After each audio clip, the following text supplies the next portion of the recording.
Welcome back to the channel. This is Trendy Storm, and you are watching first part of What If Naruto Was Sent Back in Time by Grim Reaper. If you enjoyed this video, please like, share, and subscribe to this channel. Now wasting no time, let's start the story. Another fireball slammed Naruto into the wall, and he grunted. While his friends took on the final remnants of the Akatsuki, the 22-year-old Jonin was facing off against the original Pain. Naruto created a Rasengan by slapping chakra into his palm.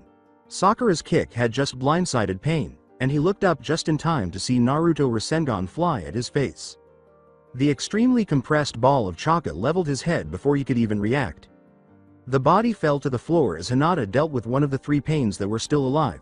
Naruto turned to see a blur of raven color shouting out numbers. She hit it in the middle, destroying its heart by blowing a hole through its chest.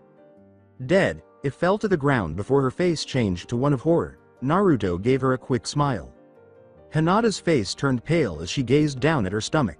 A hand was seen sticking straight through as the remaining Pain worked on the other leaf nins. Naruto noticed the hand being drawn back. As she fell to the ground, Naruto hurried over to catch her before she could fall. Sakura, who had killed Pain's female companion, hurried over as he heard a roar of agony as Kakashi decapitated the last Pain by striking him in the throat. Naruto sobbed while holding the young woman in his arms. Her eyes were half open as she coughed up blood and gazed up at him. She wheezed, "Naruto-kun, I need to tell you something." He looked up at Sakura and said, "You can tell me later, you'll be fine, right Sakura?" Sakura shook her head, tears streaming down her face, which was covered in dirt. Naruto turned back to her and felt his heart stop. Hinata gave him a feeble smile. With tears in her eyes, she said, "I know I'm dying, but I have to do this before I leave. Naruto-kun. I love you, I have loved you for years." Naruto's stomach tightened. How foolish could he have been? The signs should have been obvious to him. The only woman who genuinely loved him was now rapidly fading. His tears were heavy and fat. "Hinata," he choked out, "I'm sorry, I was stupid. If I had known you had felt this way, I'd have come around faster to notice." She smiled and said, "No, it wasn't meant to be, but do me a favor, please." Naruto wiped his eyes on the sleeve of his jacket. "Anything for you, Hina-chan. Kiss me just this once." Naruto shifted his face toward hers and nodded. They shared a kiss. As their lips touched, Hinata pulled him deeper into the kiss by placing a hand behind his head. They separated after a few seconds. Hinata gave him a smile while her breathing slowed and her eyes gradually closed. She exhaled, "Thank you, at least I die happy." Her breathing stopped, and Naruto whispered, "No please, no." Sakura checked the young Hyuga while sobbing quietly. She shook his head after giving him a look uncontroversially. Naruto cried as he pulled her to his chest. The young man was regarded with sadness by Kakashi, Tsunade, Guy, Kurenai, Kiba, Lee, Neji, Tenten, Sai, Shikamaru, Ino, Choji, and Yamato. He had lost someone important to him twice before. A powerful roar erupted from the shadowed cavern to their left as Kakashi put a hand on his shoulder to console him.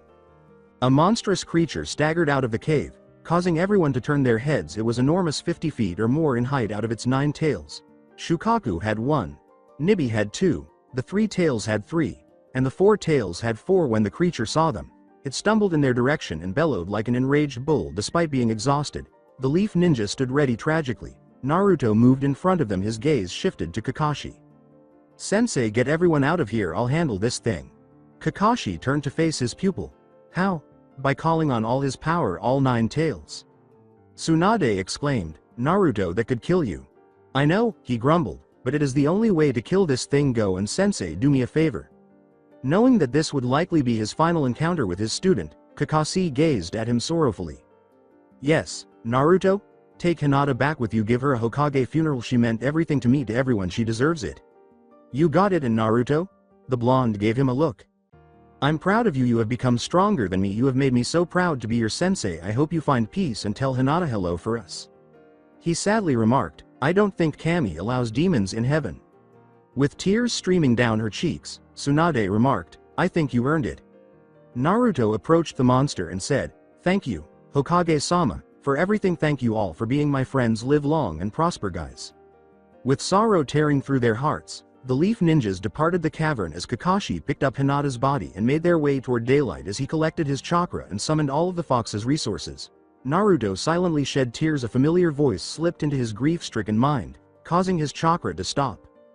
"Kid, I know what you're doing. Are you sure you want to do this?" I'm the only one who can destroy this thing. I've already lost too much to this damned organization to stop now. Even if I die killing this thing, at least my friends will be safe and I'll get to see Hinata again.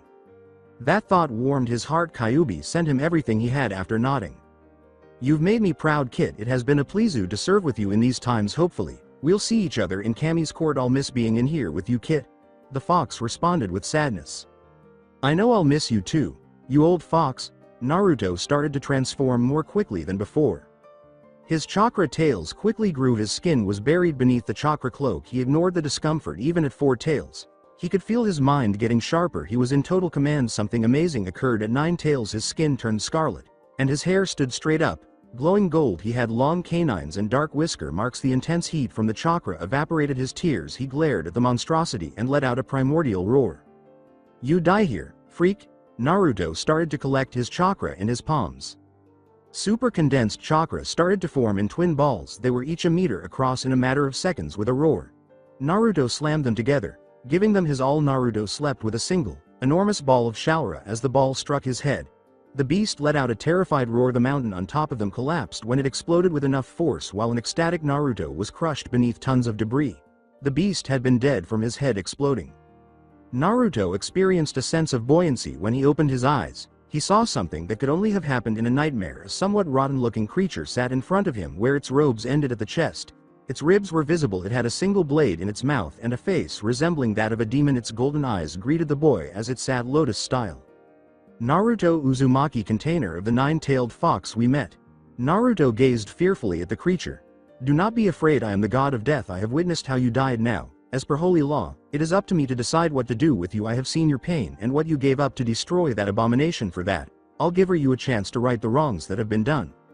What do you mean? I will send you back to when you return to the village the day before, to be specific. Too stunned to be obnoxious, he asked, You're going to send me back?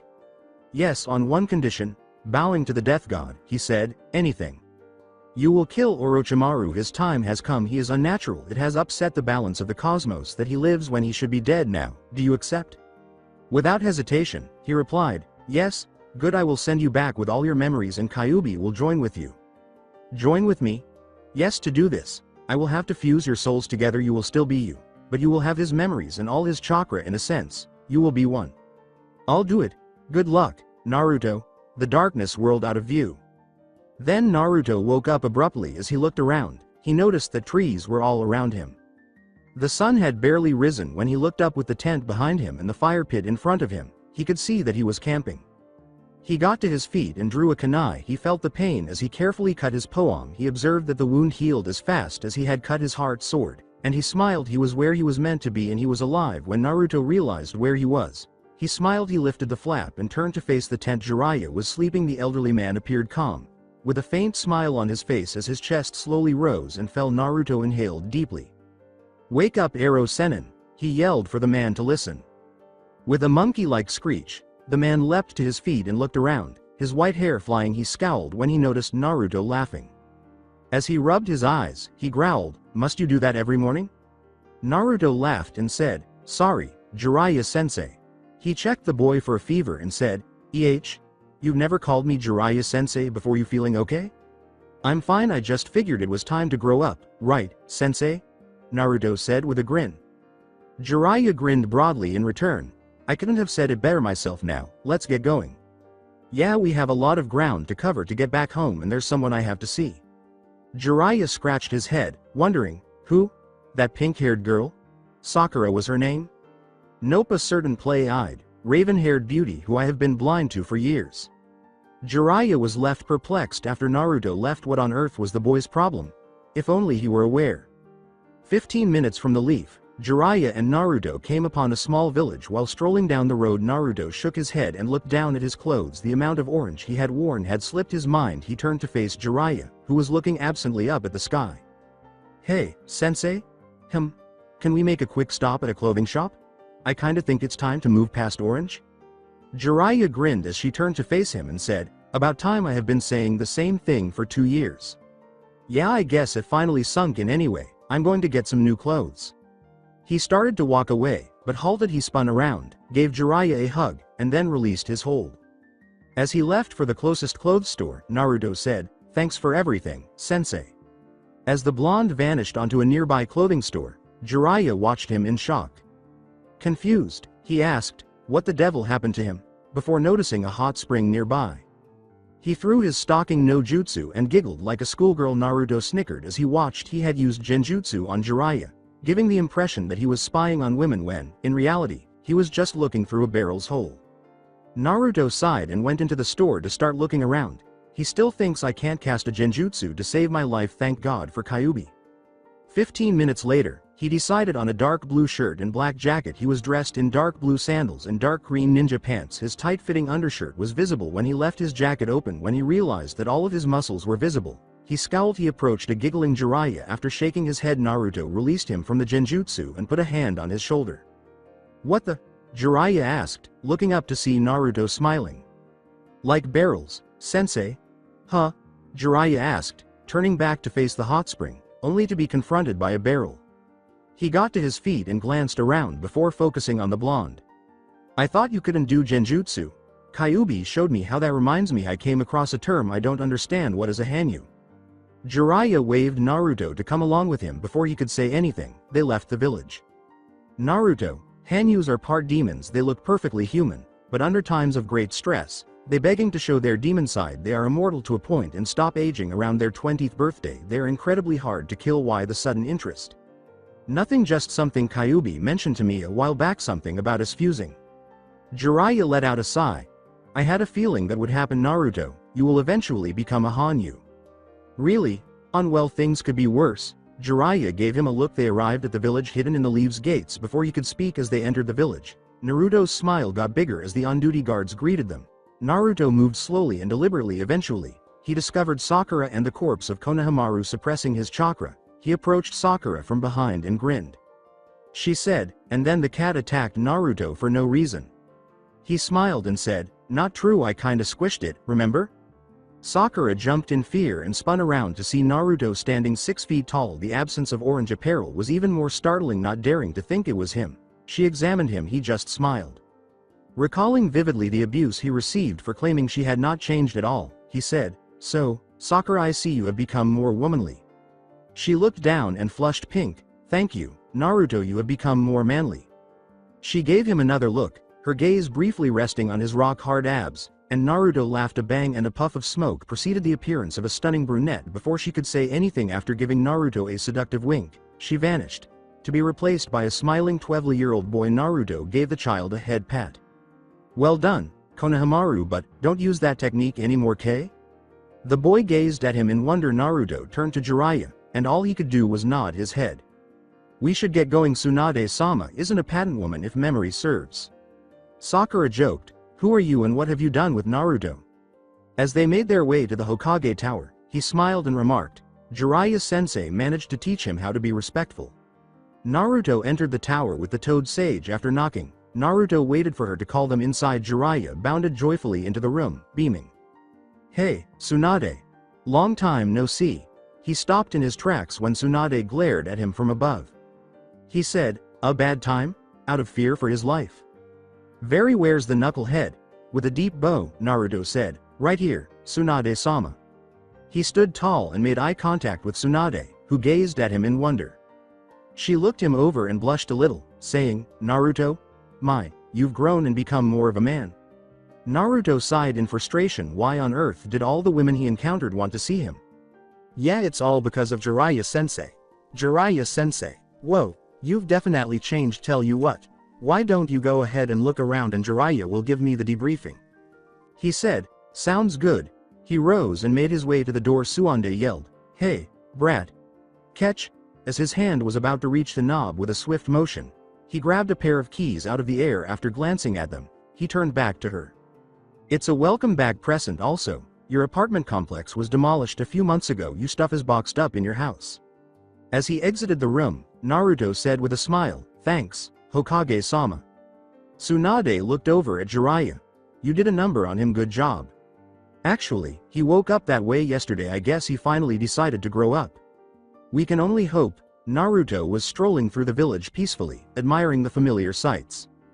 It's hard to think Orochimaru will launch another attack in 3 years. If Sasuke hadn't retaliated against Habi, he would have also gotten us. Recalling how Sasuke had fought to regain control of his body, only to kill them both by driving the Chidori into his own chest, Naruto's face darkened. Unfortunately, hubby was able to get away and avoid being caught. Not now, Sasuke, I'll make sure you survive this time. Naruto ended up running into Lord Hiyashi Hyuga because he hadn't even been looking in his direction. They both landed on their asses. Naruto instantly sank into a low bow after looking up.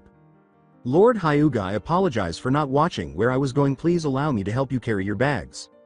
Hiyashi gave the boy a curious glance. Since the young man had never displayed a propensity to attack the village, he had always maintained his neutrality toward him. Helping the Leaf Village had always been the boy's goal. He was afraid of the fox even though he generally liked the boy. Hiyashi had laughed uncontrollably when he saw what Naruto had done to the Hokage monument. Hiyashi glanced over at the boy and nodded. Very well, apology accepted. You will follow me and carry the bags. With a nod, Naruto raised the 2 grocery bags. Hey, Lord Hyuga. How come you don't send someone to do this for you? Because I feel the need to do my part to help keep the clan well. That includes the occasional trip to the market. I see. I guess that is the reason your clan looks up to you so much. You have a grateful fee.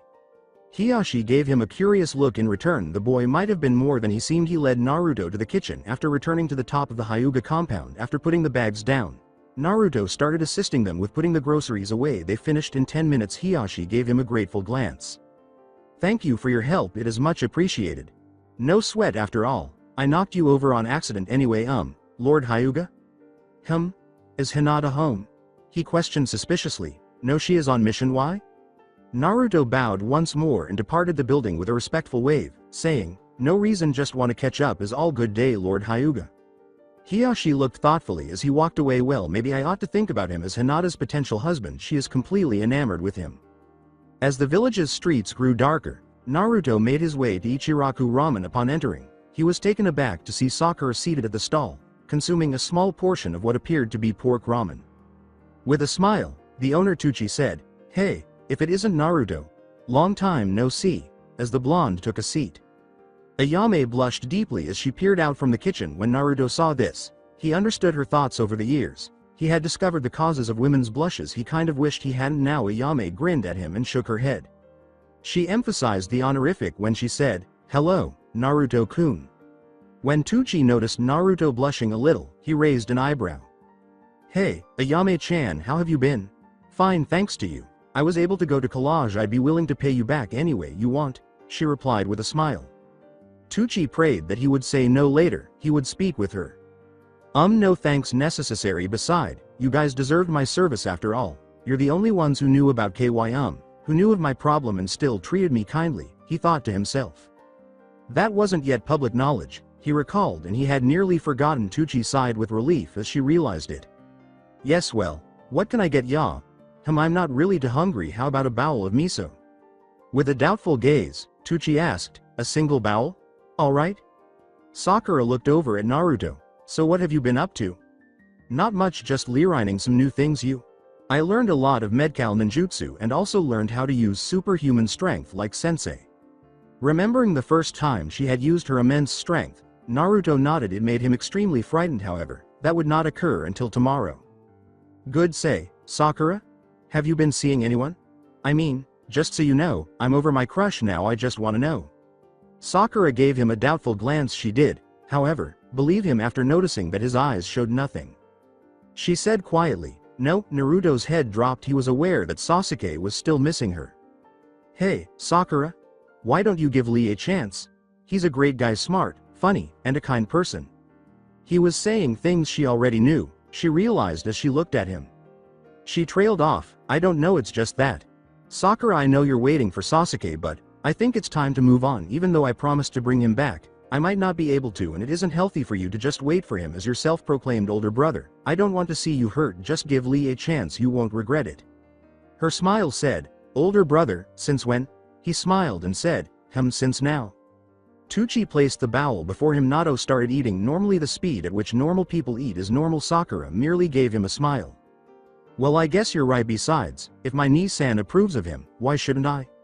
Naruto thanked them and threw some notes on the table after finishing his bowel movement and pushing it away. Always listen to you older bro, he knows his stuff for the most part. Alright, oh, that reminds me, Hinata wanted me to tell you hello just in case she wasn't here when you arrived. He said sadly, Yeah, and it'll be a week before they get back too. How would you know? Easy, I read the I mean. Hiyashi told me this morning when I ran into him literally. The thought of the strong Hiyashi Hyuga knocking on his ass in the middle of the road made Sakura laugh. She checked her watch and said, "Oh, we should get to the Hokage before it gets too late." After Naruto gave a nod, they made their way to the tower. In Tsunade's office, Naruto stood with dignity while she gazed at him through folded hands, her eyes meeting his. He just waited with a smile. She pulled a green vest OTU and threw it to him. "Naruto, I have been talking with Jiraiya. We have agreed on 3 things. 1. Due to the skill and promise you have shown, along with your newly discovered maturity, I am promoting you to Chunin." Rolling the sleeves up past the elbow, he threw it on over his black jacket and thanked her. 2nd. I want you to head to Suna. They're getting a little antsy about a certain organization. Then he growled, "Akatsuki." Tsunade gave Jiraiya a curious glance. He told her he didn't say anything by shaking his head. Later, she sought to find out how he knew. "And 3rd, we want to inform you of your parents. I know who they are already, Minato Namikaze and Kushina Uzumaki." "How the devil did you know?" Jiraiya shot him a startled look. "Well, for one, I knew I was the 4th son because let's face it, not too many blonde-haired blue-eyed shinobi running around the village. Also, I have been called the legacy of the 4th. As for how I know about my mother, that's simple. Kyuubi told me." Suonde silently cursed the fox. "Well, that's everything. You'll head to Suna the day after tomorrow. You're going alone. Mainly because I don't have the resources to send more than 1 shinobi, so get some rest when you get back. We also have to talk about some of the things that were left for you." He bowed and disappeared in a whirl of leaves, saying, "Hi, Hokage-sama." Tsunade rounded in Jiraiya, saying, "What the hell? Did you teach him that?" In a defensive gesture, he raised his hands. "I swear, I didn't teach him that. What is going on with that boy?" Satisfied, Naruto strolled to his new residence. He had already improved the situation, although he had accelerated Sakura's relationship with Lee by 4 years. Who cares if it ends up working out? He simply had no idea how to handle Sasuke. He was aware of both his current and future locations. He couldn't pursue him just yet, though he needed to get ready for his battle with the 2 Akatsuki who were going to attempt to kidnap Gaara. He was aware of what they would do, and when he made the decision to depart tonight, to give the impression that he was present, he sent a clone to his home. He channeled chakra into the blade of the tri-pronged kunai Jiraiya had given him during their training trip. He teleported the kunai to Suna after making a few hand signals. Since that was the only teleportation technique he had learned, he was only able to teleport small objects. It took him a moment to sense the kunai's call. Focusing on it, he disappeared in a dazzling burst of yellow. Gaara's breathing was labored as he hurled more explosive creations at him. The blonde bomb maker simply smiled at him. Gaara's sand was just enough to deflect them. He could hear the people below him urging him on and supporting him. This encouraged him to get up and give the blonde a fierce look. "Oh, looks like someone wants to see some more of my art. Here's a real bang, When a bright yellow flash glowed brightly on top of the cage tower, Gaara braced himself. Gaara smiled and looked closely. "You want a bang? Well, here's a little something for you." Using hand signals, Naruto Uzumaki, his first friend, stood atop the tower. With the words, "Fire style, exploding kraken," Naruto released a massive ball of fire that resembled the powerful kraken. The blonde couldn't keep up with it because it flew at him too quickly. The heat alone would burn him if it crashed into him. It exploded a few seconds later, instantly killing the blonde. Gaara rifted over to Naruto and nodded. "Uzumaki, please, your timing was impeccable. Thanks, get some rest. There's one more I have to deal with." Gaara merely nodded before reminding Naruto that he was unable to fall asleep. He slammed his hand against Gaara's stomach and made a few quick hand gestures, saying, "Oh, yeah, forgot about that. Here, let me help you out." The same mark that had appeared on his forehead also appeared on his stomach. Gaara let out a grunt as the demon's presence vanished entirely from his thoughts. "What did you do?" "I put Shukaku in a permanent stasis. He'll sleep forever, so now you can get some rest." Gaara fainted on the roof without even thinking. Naruto took a step toward the hidden sand village's entrance. Knowing very well what would happen if this lone Akatsuki managed to escape, he moved as fast as he could. As expected, he saw a lone, cloaked figure running away. A flurry of kunai was hurled at him by Naruto. The man turned and used his tail as an apex to defalcitate them. The man looked around. The fear emanated from him, and Naruto could smell it. He is able to see everything thanks to his exceptional night vision. Before another kunai passed his head, the man shifted out of the way. After making a few brief hand gestures, Naruto buried himself in the ground, still frightened by the unexpected assault. Sasori glanced around. He approached it silently. After sensing a chakra symbol, it vanished as he approached. When a hand emerged from the sand and pulled him down, he pondered where it had gone. All of a sudden, he was covered in sand up to his neck. Naruto caught the puppet master's attention. His blue eyes, which had pupil slits, were glaring at the man. "Well, hello, Sasori, we met again. I have never met you before, Nine Tails." "Well, in a sense, yes you have. You see, I made a deal with the death god. He let me come back to life after killing all of you and your weapon in exchange for me killing Habi-teme. I'm just righting a few wrongs such as you assholes taking Gaara. Any last words?" "Yeah, I lose. Hey, ain't life a bitch?" Rasengan. He smashed the ball into the puppet's head, destroying his heart, his scrolls, and everything else he held. He also blew through the body parts and dug deeper into the ground. Smirking, Naruto extended his hand toward the neatly excavated crater. "Hey, you guys are now screwed. Time to talk to the Hokage about getting Nibi into the village so she can be protected. Oh, damn, it'll take at least a day and a half to get back. Might as well enjoy Suna while I can." Naruto stayed for 5 days in the end to celebrate saving him. Gaara had thrown a party.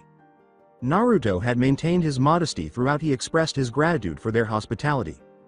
In addition, Gaara's sister and brother had expressed gratitude to him for sealing Shukaku in this manner. Gaara had reportedly become more people-friendly as he returned to the Leaf Village. He waved them off using the speed he gained from Kyuubi, which would have made Rock Lee blush. He returned later that day. When he reached the gates, he was panting and greeted the Chunins on duty just as the door to the Hokage's office opened and he saw Hinata. He made his way straight there. He smiled at her. Watching her face flush, she just stared at him with her mouth firmly closed and her eyes wide. The man smiled broadly and said, "Hey, Hina-chan, you look great." As Hinata collapsed forward, her eyes closed, thinking only one thing. "Naruto-kun thinks I look fantastic." After catching her and gently raising her up in a bridal manner, Naruto returned to the room. Placing her down, he gently brushed his fingers over her smooth, soft cheek and brushed a lock of hair away from her face. How could I have missed her? Finally, it was too late when I did not now. He got up and looked around, seeing a variety of responses. Kiba had a crazy smile on his face. Shino's hairline had replaced his eyebrows. Kurenai appeared stunned, but Suande just nodded and smiled at him. Approaching him, Kiba put an arm around his shoulder.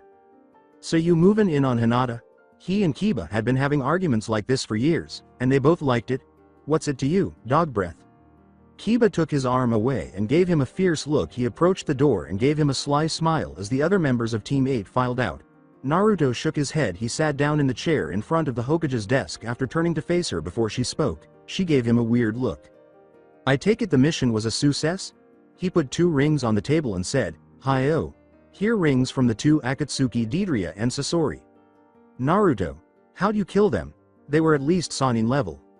"I got lucky with a few perfectly placed shots, nothing more."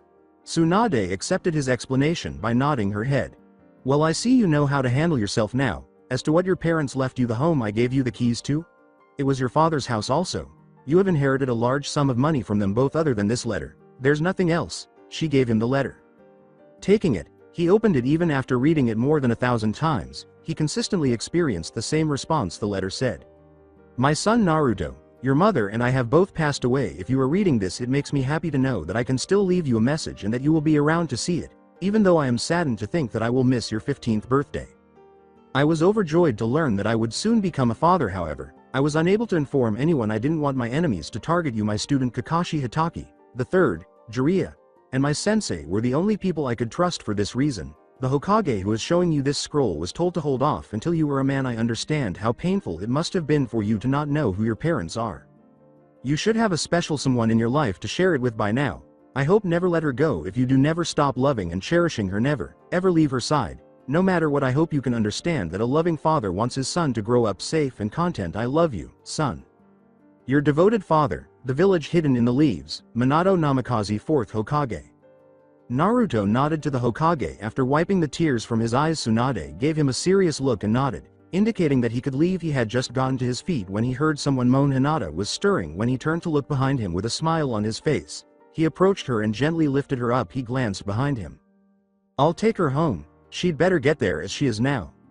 "You think Jiraiya rubbed off on me that much?" "Yes, now get going." When Hinata awoke, she saw her room's ceiling. As she recalled meeting Naruto in person, she recalled his words. "Hey, Hina-chan, you look great." She sat up, red in the face. "So you're up?" Good. She turned to see Naruto sitting next to her bed. Smiling, she yanked the covers up to her chin and blushed. Naruto laughed. It's alright, I didn't do anything. I brought you home and asked your dad if I could stay until you woke up. She turned to her crush after letting out a sigh of relief. He smiled at her, and she was still flushed. She made the decision to attempt to speak with him. So, Naruto-kun, how have you been? Naruto gave her a smile. Her stutter was adorable in addition to her adorable blush. Not much, just training you? TT the same? Good, training is a good way to get stronger. Hi. Oh, that reminds me, you remember when we went after the scent bug, right? Hi. And how I told Kiba about a beautiful girl I saw near the waterfall? As she listened, her face flushed more. Hi. He moved to sit beside her and said, I know who it was. She remained silent. He stopped and gave her a direct look. Say, you hungry? We can go get something to eat, my treat? Hinata was shocked by what she heard. She was being asked out by Naruto, not a date. Perhaps she had to explain. Anyo, is this a date? Naruto smiled broadly. Yeah, it is. There was a clunk as Hinata fainted with joy. With a sigh, Hinata awoke in her bed. Her dream about Naruto had been fantastic. He had asked her out on a date after returning to the village. She couldn't remember what had happened, so she assumed she had woken up before the date started. Hanabi rushed into the room, smiling and wide-eyed, just as she was sitting up. When she exclaimed, Hinata ne-chan, get up! You have a visitor. She leapt onto her sister's bed and landed on her stomach. Hinata gave her younger sister a smile. Hinata threw off the covers and saw that she was already dressed, so she said, okay. When she returned from her mission, she assumed she had simply fallen asleep in that manner. Hanabi's excitement was overwhelming her. Dude, you have all the attractive guys vying for you, she exclaimed jealously. Knowing that it might never come, Hinata sadly remarked, I'm only waiting for one. Yeah, that Uzumaki guy, listen, get over him. He's not worth the effort if he hasn't noticed you. You should be more interested in the hot blonde guy in the hall talking with father. Hanabi was blushing. Even though Naruto already has my heart, I should at least give the boy a fair chance. Blonde? Oh no, father is trying to get me to go with one of the noble's sons again. I guess I should give the boy a fair chance. Hanabi took her sister's hand and dragged her from the room, saying, well, let's go. I want to meet this guy, before leaving. You mean you haven't said hello? No, just spied a little before I came and got you? Hinata gave a headshake. It's amazing that she was Hanabi's blood relative. Their personalities were so dissimilar. When they arrived at the hall, Hinata could see her father standing with his back to them, conversing with a 6-foot-tall blonde boy. At least he was a chunin. He wore a vest, and she knew it, and based on the vest's design, he was a leaf shinobi. Yes, he was blonde. As the two conversed, Hinata was reminded of Naruto. Hiyashi looked up and smiled slightly at Hinata. Hiyashi looked at the boy and said, ah, here she is. I hope I can trust you with my daughter, Uzumaki-san? Hinata gasped for air. Uzumaki? Obviously, it can't be. The boy smiled at her as he turned around. It turned out to be Naruto. Hinata's face became hot. Yep, you can trust me. Lord Hyuga may be many things, but untrustworthy isn't one of them. He put a hand on his shoulder and said, good, I expect her home by 11 at the latest. Naruto glanced at the man and said, Yash, she'll be home on time. Hiyashi turned and walked out of the room, saying, good, well, have fun. On the opposite side of the room, Hinata stood, flushed. A young girl stood next to her, blushing as she gazed at him. Naruto grinned and shook his head. Maybe he had a certain charm that Hyuga women found irresistible. He was about to approach Hinata when Hanabi interrupted. She blurted out, you're hot. I can see why Ne-chan likes you. She gave a little eep. She covered her mouth with her hands, red in the face. Hanabi ran out of the hallway and headed for her room after she smiled. Naruto turned to face Hinata. He approached and made a polite bow. Are you ready to leave, Lady Hinata? Hinata burst out laughing. He glanced up to see her nodding her head and grinning. He opened the door and let her go first, saying, well, shall we? As he quietly closed the door and stood up to confront Hinata, Naruto kept a smile on his face. They made no attempt to hold hands. They simply smiled as they walked. When caught, he would rub the back of his head while trying to sneak glances at her face. He was giving her so much attention that Hinata was shocked. She hoped that this was not a dream but rather reality. Naruto turned to face her. Hinata? Wanna hold my hand? It's okay with me? She gave him a brief glance before nodding her head. Right now, she didn't trust her voice. She then extended her hand without hesitation. He took her hand and entwined his fingers with hers. Enjoying the sensation of her smooth skin against his, he smiled even more broadly. After a while of aimless walking, they arrived at a respectable restaurant. The moon was known as the Crescent Moon as a child. It was also one of the few places that treated Naruto with any dignity. Hinata gave him a perplexed look. She was certain that he would never take anyone anywhere else but to ask, "We aren't getting ramen?" He laughed, "Nope, ramen is good and all, but it isn't exactly something you should live on. It blocks the development of the human body. When you eat it like I did, it caused me to miss something very important that I didn't see until it was taken from me." As he gazed at her, Hinata saw how dejected he appeared. The pain in his eyes was visible to her. She raised her hand without thinking and ran it over his whisker lines. He gave her permission to do this. She ran her fingers over the whisker mocks, and he could feel the heat through them. He would see to it that she survived. He looked into her lavender eyes as he took her hand in his free one and held it there. He was aware of what he had overlooked, and he was aware of what he had been ignoring for years. No longer. He smiled once more and let go of her hand. "Come on, let's get something to eat." They entered the restaurant together. As the blonde and the Hyuga strolled down the street, holding hands and grinning, Kakashi, Tsunade, Iruka, and Jiraiya watched. They observed their brief conversation about how something significant had been taken from him in front of the restaurant. Looked at Jiraiya. "Sunday. What is he talking about?" As they sat at a table by the window, Jiraiya continued to observe the two and said, "I don't know, we didn't even have contact with any human for months on end." Iruka hid in his position to get comfortable, saying, "Naruto wouldn't make something like that up." The pain in his face was real. Something happened he's not telling us about. But as the boy tapped on the table, Kakashi was observing his hand. It might have been impatient tapping to the untrained. However, Kakashi could tell what it was by looking at his face code in Morse. "He knows we're here, together," they questioned. "How?" "I don't know, but he's tapping in Morse code the way I trained him to." Gazing at the man with the silver hair, Iruka questioned, "What's he saying?" "He says that he'd appreciate the privacy on his first date and asked us to kindly leave before he makes us leave." As they walked back to the Hokage's office, Tsunade said, "Okay, you heard the kid, let's go, we'll talk to him tomorrow." After finishing their meal, Naruto and Hinata simply chatted over the candle on the table between them. Naruto began by briefly introducing himself. After giving a brief summary of his life, interspersed with a few specifics, he allowed Hinata to speak. She shared much more about her life with him than he did. The loss of her mother at such a young age saddened him. He was angry with the cloud, too. If he could, he would correct that particular wrong. He now listened to her describe her life over the past few years. When she was done, he nodded. "Well, that was enlightening. I learned many things about you that I didn't know before. Aa and Il learned a lot about you." She had mostly stopped stuttering. "Well, that's good, but I have one more thing to tell you, but we need to go somewhere private. It's a secret of mine that I won't tell to just anyone, even my teammates don't know." After he paid for their meal, Hinata nodded and went with him. They saw Sakura and Lee conversing as they strolled hand in hand to the Hokage monument. Lee happened to turn and spot Naruto as he attempted to slip past. A smile split his face. "Hello. Naruto-san, I see you are well." Naruto was surprised that there wasn't any shouting. He teased her, saying, "Yeah, doing great. I see Sakura listened to my advice." She teased back, "And I see my niece-san has come to his senses." "Well, I'd have sooner if you hadn't have kept knocking my head into the ground," he replied. "Just get out of here, your date is waiting." They left Lee and Sakura behind and arrived at the summit of the monument without encountering anyone else. "I know, Komo Hinata, we'll leave them be." Hinata sat as close to Naruto as she could without passing out. As he leaned back against a tree, it was surprisingly close to him. He looked at her and sighed. "Hinata, I'm not going to sugarcoat this. This is something that can't be." He had told her he had a secret to share, so she hoped he wasn't going to tell her that this night had been a waste. She patiently waited. "Hinata, 15 years ago, Yodem sealed the nine-tailed fox in a newborn because he couldn't kill it. The newborn boy was going to be the hero of the village, at least was supposed to be. It ended up to be the exact opposite. He was the enemy, a wolf in sheep's cloths. Hinata, that boy, that container, was me." With a shovik on her face and a hand over her mouth, Hinata remained silent. Naruto was aware that she would not flee after all. He recalled explaining to his friends why the Akatsuki was pursuing him after they had been unable to capture Sasuke following his murder of Itachi. He therefore waited patiently. "She also didn't let me down." "They hated you because of something you had no control in?" she murmured.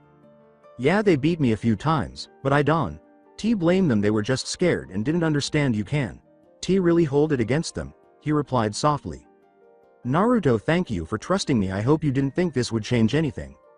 Naruto looked at his watch and said, "No, I told you first because I knew you would be the first to accept me." "Well, I'd better get you home or your dad'll kill me." Hinata nodded, and they walked hand in hand toward the Hyuga compound. Outside the Hyuga compound, Naruto and Hinata arrived. Naruto smiled as he turned to face her. "Did you have fun?" She grinned and said, "Hi." Good, we'll set a date for our next date. She couldn't spread the word. DD, does that mean I'm your GGG? She asked. While maintaining eye contact, Naruto drew her into an embrace. He whispered, Hinata Hyuga, yes, you are my girlfriend. With a joyful sigh, she pressed her head to his chest. That's how they remained until Hiyashi left. When the guards arrived, he asked they had arrived 5 minutes before 11, which pleased him. He went back to the house and called, Hinata, it's time to come inside. Naruto spun Hinata around, causing her to pull away and begin walking to the door. He closed the distance and kissed her in a single, smooth motion, a brief, tender kiss that held the promise of many more. He grinned as he withdrew. He said, see you tomorrow, Hina-chan, and turned to leave with her hand on her mouth. Hinata just stood. This is where she could have passed away contented. She turned and went inside to wait for the next day, smiling blissfully. With joy and excitement, Naruto strolled down the street. One of the numerous wrongs that had been done had finally been righted by him. And he was aware that he had a lovely woman with whom he could spend the rest of his life, love and protect. Unaware that he was being followed, he started humming. After having that joyful thought, he sensed a presence behind him. When he arrived at his home with a burst of speed, he disappeared. Using his Han-Yu abilities, there were at least 4 people in the group. When he appeared, he made 4 Bushins in silence and made them grab the 4. Every intruder was holding a knife to their throats. Naruto moved ahead of them while brandishing a kunai. He hissed, what do you want? His whisker lines darkened, and his eyes glowed red. Naruto. One of them said, it's us. As he approached, he saw that Kakashi, Tsunade, Jiraiya, and Iruka were indeed present. They were all holding a knife to their throats and their arms pinned behind them. The jutsu was dispelled by Naruto. He pointed to his house and said, you could have been killed. You shouldn't have been sneaking up on me like that. He unlocked the door and gestured for them to follow. After entering, they proceeded to the front room and settled themselves on the sofa. Naruto sank into the recliner himself. He turned to face the 4 folded hands. He inquired, what do you need? Iruka gazed into the boy's eyes with an uncomfortable expression. The slits were still present, he noticed. Well, we want to know what's going on with you. You've been acting strange. Naruto rubbed his temples and sighed. When you needed advice, where was Kyuubi? He turned to face them again and paused to reflect. They were essentially his family, so he could trust them even though they can be an odd family at times. They're still family. He sighed in exhaustion. What I am telling you will become an S-class secret. Only you 4 can know. He turned to them. By nodding, the Hokage informed him that the punishment would be applied and that it would be regarded as such. Very well, I am not the same Naruto Uzumaki you know. Tsunade blurted, we know that you've matured. That's not what I meant. You see, I am technically from the future, about 5 years from now. I led a small force after the Akatsuki containing myself, Shino, Sakura, Kiba, Kurenai, Kakashi, Hinata, and yourself, Hokage-sama. During the mission, Hinata was struck by Pain, the leader of the Akatsuki. She was killed after we killed the last Pain. Their weapon activated. It only had 10 tails and it appeared that the demon's minds weren't sufficiently blended. It could barely walk right. In an attempt to destroy it, I had you all leave and I struck. Using every scrap of chakra I had. The explosion was powerful enough to destroy the cave and the mountain above us. I was crushed to death by the rubble. However, the Death God wanted me to do a job for him. He told me he'd bring me back with all my memories and abilities. If I promised to make sure Orochimaru was killed, I also have to right the wrongs made during this time. As they all took in what he had told them, the room fell silent, and Jiraiya was the first to speak. Wait, where was I? Tsunade muttered, probably peeping in a bathhouse. Actually, you were killed by Pain when you went after him yourself. Even in hermit mode, you still were defeated, Naruto stated sorrowfully. Oh, Jiraiya mouthed an apology to Tsunade. While glancing at him, he let her know it was all right. With a feeble smile, Iruka gave Naruto a look. So you died and came back? Yeah, and you have to kill Orochimaru? Actually, I have to make sure he dies. That was the deal. Tsunade stood up and said, okay, I believe you 3 know what this is and that you can tell no one. As they left for home, they nodded and said their goodbyes knowing his secret was secure. Naruto shut his door after them. Despite the nasty looks he received, Naruto was beaming as he walked down the street the following day. He knew that would change in 4 years when he killed an entire opposing cloud, sound, earth army that was attempting to invade. 4 Anbu dropped in front of him as he was strolling down the street, intending to stop by the coffee shop that all the female shinobi loved so much to check if Hinata was there. Each of them drew a kunai. This is new. Then dropping into a battle stance, he thought. One stepped forward wearing a dog mask. By order of Lord Danzo, you will come with us. Why? He has heard of your expirance and wishes to use your knowledge of events to his advantage. Tell that bastard it's an S-class secret and that only the Hokage and THSOE present can speak about that. You will come with this, or what? You'll die. A voice behind him said, just try it. When Naruto realized it was Kakashi, he smiled. His Sharingan was already visible on the silver-haired man. The dog mask spat, Hitaki, this has nothing to do with you. Oh, yes it does. I am one of the 4 people entrusted with the secret and he is my student, so back off unless you like the taste of Chidori. Tei Anbu did not hold back. They threw jutsus and blades at the two as they leapt. Naruto's body contorted. He sent a spear hand into the dog mask's chest after focusing his wind chakra into a sharp blade before he passed away. He heard the agonized gasp as his heart burst. Kakashi had already used a Chidori to impale one of them. Naruto spun around and made a dozen hand signals. Wind style. Wind Dragon Guardian. A dragon formed entirely of wind ripped into the 2 surviving Anbu as a cyclone twisted from Naruto's hands. In a few seconds, they were torn to shreds. Without feeling sorry for the deceased Anbu, Naruto lowered his hand and removed the mask. Kakashi's Chidori had killed Sai when Danzo tried to kill the Hokage. Naruto had no sympathy because Sai had betrayed them. Sai had been told to eliminate the Kakashi team. Even then, he had failed. Naruto looked over at Kakashi. Anbu Root, Danzo's men tell the Hokage about this and warn her to be prepared for Danzo to attempt an overthrow. Alright, I'll do that after I take care of these bodies. After giving a nod, Naruto departed, leaving Kakashi to bury the bodies. While sipping a pleasant cup of coffee, Hinata listened to her friends cheerfully discuss their boyfriends. Because they would spread the word faster than a firestorm, she hadn't yet told them about her new relationship with Naruto. Additionally, she simply didn't want everyone to know just yet. So she listened while Tenten and Ino told each other about their dates. The fact that Ino was seeing Choji was well known. She had changed to oozing over him after he had lost all of his fat and had been replaced by rock-hard muscle. Tenten had also publicly announced her relationship with Neji. Hinata barely paid attention as her thoughts strayed to the kiss she and Naruto had exchanged on her front steps. She grinned ecstatically and sighed. The girls gave her a look. What? Inquired Tenten. She smiled and said, oh, just wishing someone in my life loved me like that. Oh. Can I guess who he is? Don't tell me, Kakashi? As Hinata attempted to take a sip of her coffee, she sprayed it on the table. She turned around with wide eyes and sputtering, only to find Naruto grinning at her. He began to put a hand on her cheek, but she slapped it away, saying, what, was I close? Maybe Shino. She reprimanded, forgetting about her friends, bad, Naruto-kun. They observed with amusement as the two engaged in play. Then who? It can't be a certain handsome blonde, could it? He laughed. She blushed and said, maybe, I give up. Can I get a hint? Hinata kissed him lightly as they parted. He grinned broadly. Faking sadness, he said, oh I guess a lowly guy like me will have to find someone else. Unaware of what was bothering her, Hinata chose to comply. She turned her face away and became icy. That's right, what chance could someone like you have with the Hyuga air? That hurt deep, Hina-chan, it was supposed to. He sighed, I guess I have to steal your heart. I'd like to see you try, brightly, he said, okay. He turned her face toward him with his thumb and index finger, then planted a kiss on her lips, pulling him further into it. She put her arms around his neck. She appeared contemplative for a moment after they parted ways. With a smile, she said, okay, you win. After giving her another kiss and smiling, Naruto took a seat beside her. He was confused when he glanced at the 2 girls in front of him. What? I can't kiss my girlfriend without people staring. They all exclaimed, girlfriend? Since when? Together. Naruto turned to face Hinata. I take it you didn't tell them yet. She blushed and shook her head. He turned to the girls who were eager for information and said, oh well, this sucks.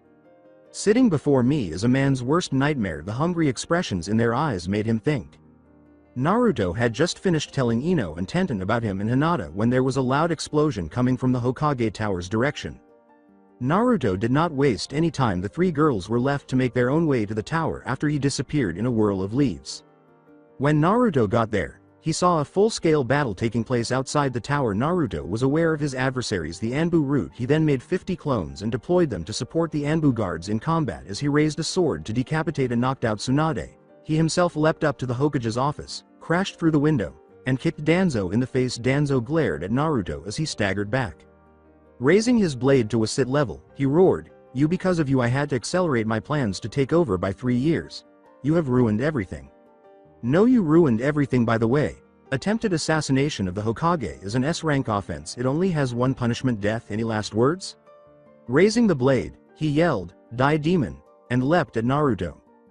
Prior to the blade striking, Naruto uttered the words, "And here I was expecting an apology." In a puff of smoke, he was gone.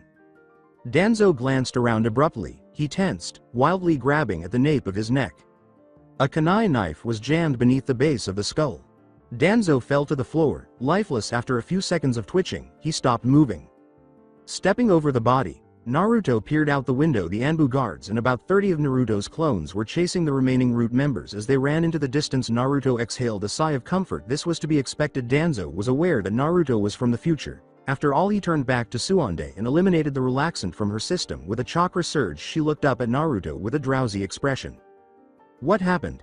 Danzo attempted a coup. He's dead, and the Anbu and my clones are in pursuit of his Root members, and he knew somehow. He knew. Later that day, it was confirmed that Naruto had rescued the Hokage from the attempted coup and that the remaining members of Root had been apprehended and put to death for their treasonous actions. He was now making his way to the Hyuga compound to join Hinata and her family for dinner. It seems that it was customary for someone dating a Hyuga to meet their family as soon as possible. The knowledge that he was despised by the Hyuga Council did not calm him down. Here he was, 15-year-old Chunin Naruto Uzumaki, the murderer of two S-class missing nins of the highest order, preparing to meet the girl's family. Why in the world did Kami put him in these predicaments? When he arrived at the front door, he shook his head. He waited, knocking lightly. A young woman greeted him as the door opened after a few seconds. "Good evening, Uzumaki-sama. Please follow me to the dining room." With a nod, Naruto trailed behind her. The trip to the room took just 1 minute. He was afraid of what he saw. Every member of the Hyuga Council as well as a number of members of the main and branch families were waiting for him. He sensed the hatred that the council members were hurling at him. Fortunately, Hiyashi smiled politely at him. He noticed a tense Hinata sitting next to Hiyashi, staring at him anxiously. "What on earth? I am terrified of meeting her family, even though I am capable of facing down the Akatsuki, S-ranked missing nin, demons, and other dangerous monsters in the world. Why is this so frightening?" He thought as he walked over to the chair Hiyashi indicated and sat down beside Hinata. He was unable to predict how ugly this evening would turn out. Naruto sat down, and the room fell silent. The council was glaring at him, and he didn't like it. Additionally, he was not pleased with the smirk that one of the other branch members was giving him. He was aware that something was wrong when he arrived at his seat. He bowed to Hiyashi and took a seat politely. He glanced at the clan council. All they could do was glare back. Hiyashi frowned as he saw this, except for the boy. They were too pig-headed. This could quickly turn ugly tonight. He turned and smiled slightly at Naruto. "So, Naruto, it is an honor to see you here with us tonight. This dinner is a formality to learn more about you." He asked him, "What do you wish to know?" "Well, we do need some basic information on your family. I hope you have learned something about them." One of the elders shot at him. "Yes, what kind of demons were they?" Naruto gave him a fierce look. "I would suggest you refrain from saying those things. I have killed ninja saying things like that." With a shrug, the elder turned to face the boy from the branch house and spoke to him in a whisper. Naruto recognized the scent emanating from a bottle. After catching its glint poison, he listened intently. "Slip some of this in the demons and Hiyashi's glasses. When they're dead and gone, you will have the heiress," he said quietly. Naruto noticed the boy grinning. His anger increased. He drew and threw a kunai in one fluid motion. The boy's sleeve dropped as it was cut at the elbow. The council was glaring at Naruto as everyone stood. "He has attacked a member of the clan." He pointed to the elder who had administered the poison to the boy and said, "Look at his hand. Lord Hyuga, he has a poison. He was going to slip you and me. That guy was going to give the heiress to him." Hiyashi became enraged and activated his Byakugan when he saw the council members' guilty looks. He snapped his head in their direction. "You all are guilty of attempted murder. As per clan law, you will face myself and Naruto in mortal combat. The winner lives, the loser dies." Naruto glared at the boy and remarked, "That goes for you, buddy." The boy sneered as he turned and bowed with his arms spread wide. He mockingly remarked, "It shall be your death, demon." Q.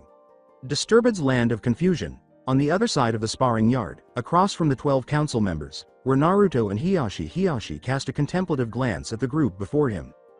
He looked at him and said, "You take 6, I take 6. Naruto smiled. "Nah, let's just wing it. I love flying by the seat of my pants."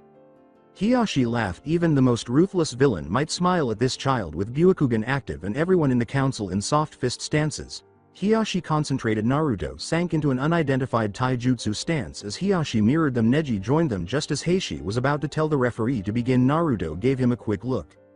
What brings you here, Neji? When a battle like this is to take place, it is wise for the strongest to back the clan head. Only weak members try underhanded assassination attempts. Well, let's get wild. All three stiffened with Hiyashi and Neji, Byukugans in full swing, and Naruto holding a Rasengan. They suddenly charged forward. Two council members were sent flying when Naruto slammed his Rasengan between them, flashing through hand seals. He leapt to his right in a hurry. He inhaled deeply. Fire style. Grand Fireball Jutsu. One of the airborne council members was targeted by a huge ball of flames that shot out of his mouth. The man was crushed and killed when he struck the wall and then the fireball. A chakra-backed punch flew over Naruto's head and he turned and ducked. As he felt his weak body failing him, he lifted his knee and smashed it into the older man's chest, sending him flying backwards and causing him to hack and cough up blood. His spinal cord was broken when Naruto materialized behind him and slammed a fist into the back of his head. Dead, he fell to the ground. Naruto broke his jaw when he whirled around and kicked the man who had attempted to poison him in the face. The man screamed or tried to scream in anger with both palms coiled. He charged Naruto, sending them flying forward as he approached within striking range with lightning-fast hand sign flashes. Naruto spun away, leaping into the air. He felt a surge of chakra. As he hit the ground, he exclaimed, "Earth style, rock golem." As a monstrous golem dragged itself up out of the earth, it started to creak and shatter. It charged the young man with a roar. Not a beat was missed by the branch member. He rotated the golem until it struck the wall hard enough to break them both. Naruto was aware of the Hyuga's disability. The chakra reserves were low. He took advantage of the situation. 4 seals flashed through him. The sounds of 1,000 birds soon filled the sparring yard. "Chidori!" he exclaimed, disappearing in a burst of energy. When he returned, he thrust it into the man's chest. The man's heart was destroyed, and he bucked forward involuntarily. Naruto did not feel sorry for him as he watched his life evaporate. When he killed, he had learned to control his feelings. With a wet thud, the carcass hit the ground as he yanked his hand back. Naruto turned to see Neji blowing pieces of bone and flesh out of his back after slamming a spear hand through his final opponent's chest. The man bled out and coughed unexpectedly. Neji pulled his arm back, causing it to go into his elbow and chest. He looked disgusted and shook the gore off. Hiyashi had already used his hands to impale both of his targets. The boy who had been ordered to poison Naruto was seen carrying an unconscious Hinata when he heard a scream. Leaping after him, Naruto let out a furious roar. The boy would receive the promised one. However, the idiot failed to look over his shoulder, or he would have witnessed Naruto teleport Hinata back to the house by flashing multiple hand signs. Seeing this, the boy turned to look behind him when Naruto flew at him. His fist struck the boy's startled jaw, lifting him up and flinging him against a tree. He got to his feet and braced himself for battle. Naruto gave him a fierce look. "You die, prick. I already lost her once. Someone like you won't take her from me again." He had red eyes. A powerful chakra enveloped him. His body shifted, causing him to double over in agony. He could feel his nails growing and getting sharper, his canines lengthening. A ripping sound followed, a strange sensation just above his rear. Through the pain, he was able to see 9 fluffy, red-tipped, blonde tails behind him. He also noticed changes in his ears. He found fox ears when he raised his hands. The pain vanished as soon as it started. Naruto stood erect, his red eyes exploding in the darkness, his tail swishing furiously behind him before charging Naruto. The boy hissed, "Demon!" when he saw him with a closed fist. The Hanyu struck, snapping the tree and dropping the boy into it once more. In 2 seconds, he flashed through 500 hand signs with his raised hand. He focused it in his palms and held his hands in front of him. Demonic arts.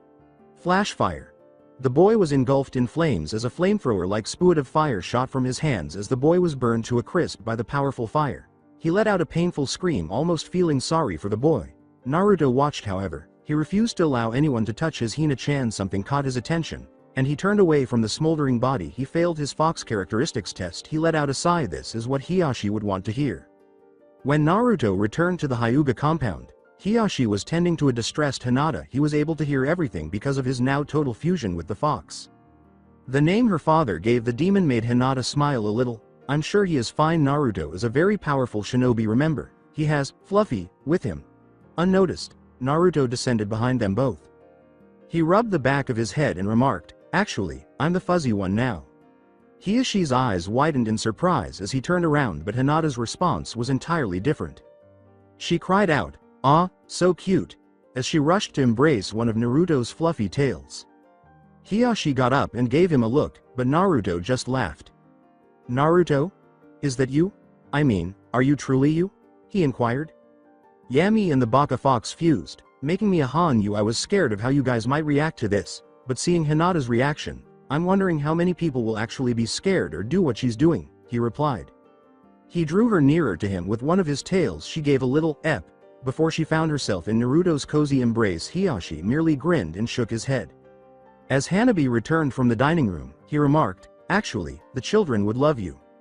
She gave the same squeal Hinata did when she saw Naruto. The next thing he knew, Hanabi was petting his tail and Hinata was scratching him behind his left ear. Naruto's eyes opened partially. He purred as he said, "Aw man, that feels really good." Hiyashi simply grinned and shook his head. Things just got interesting tonight.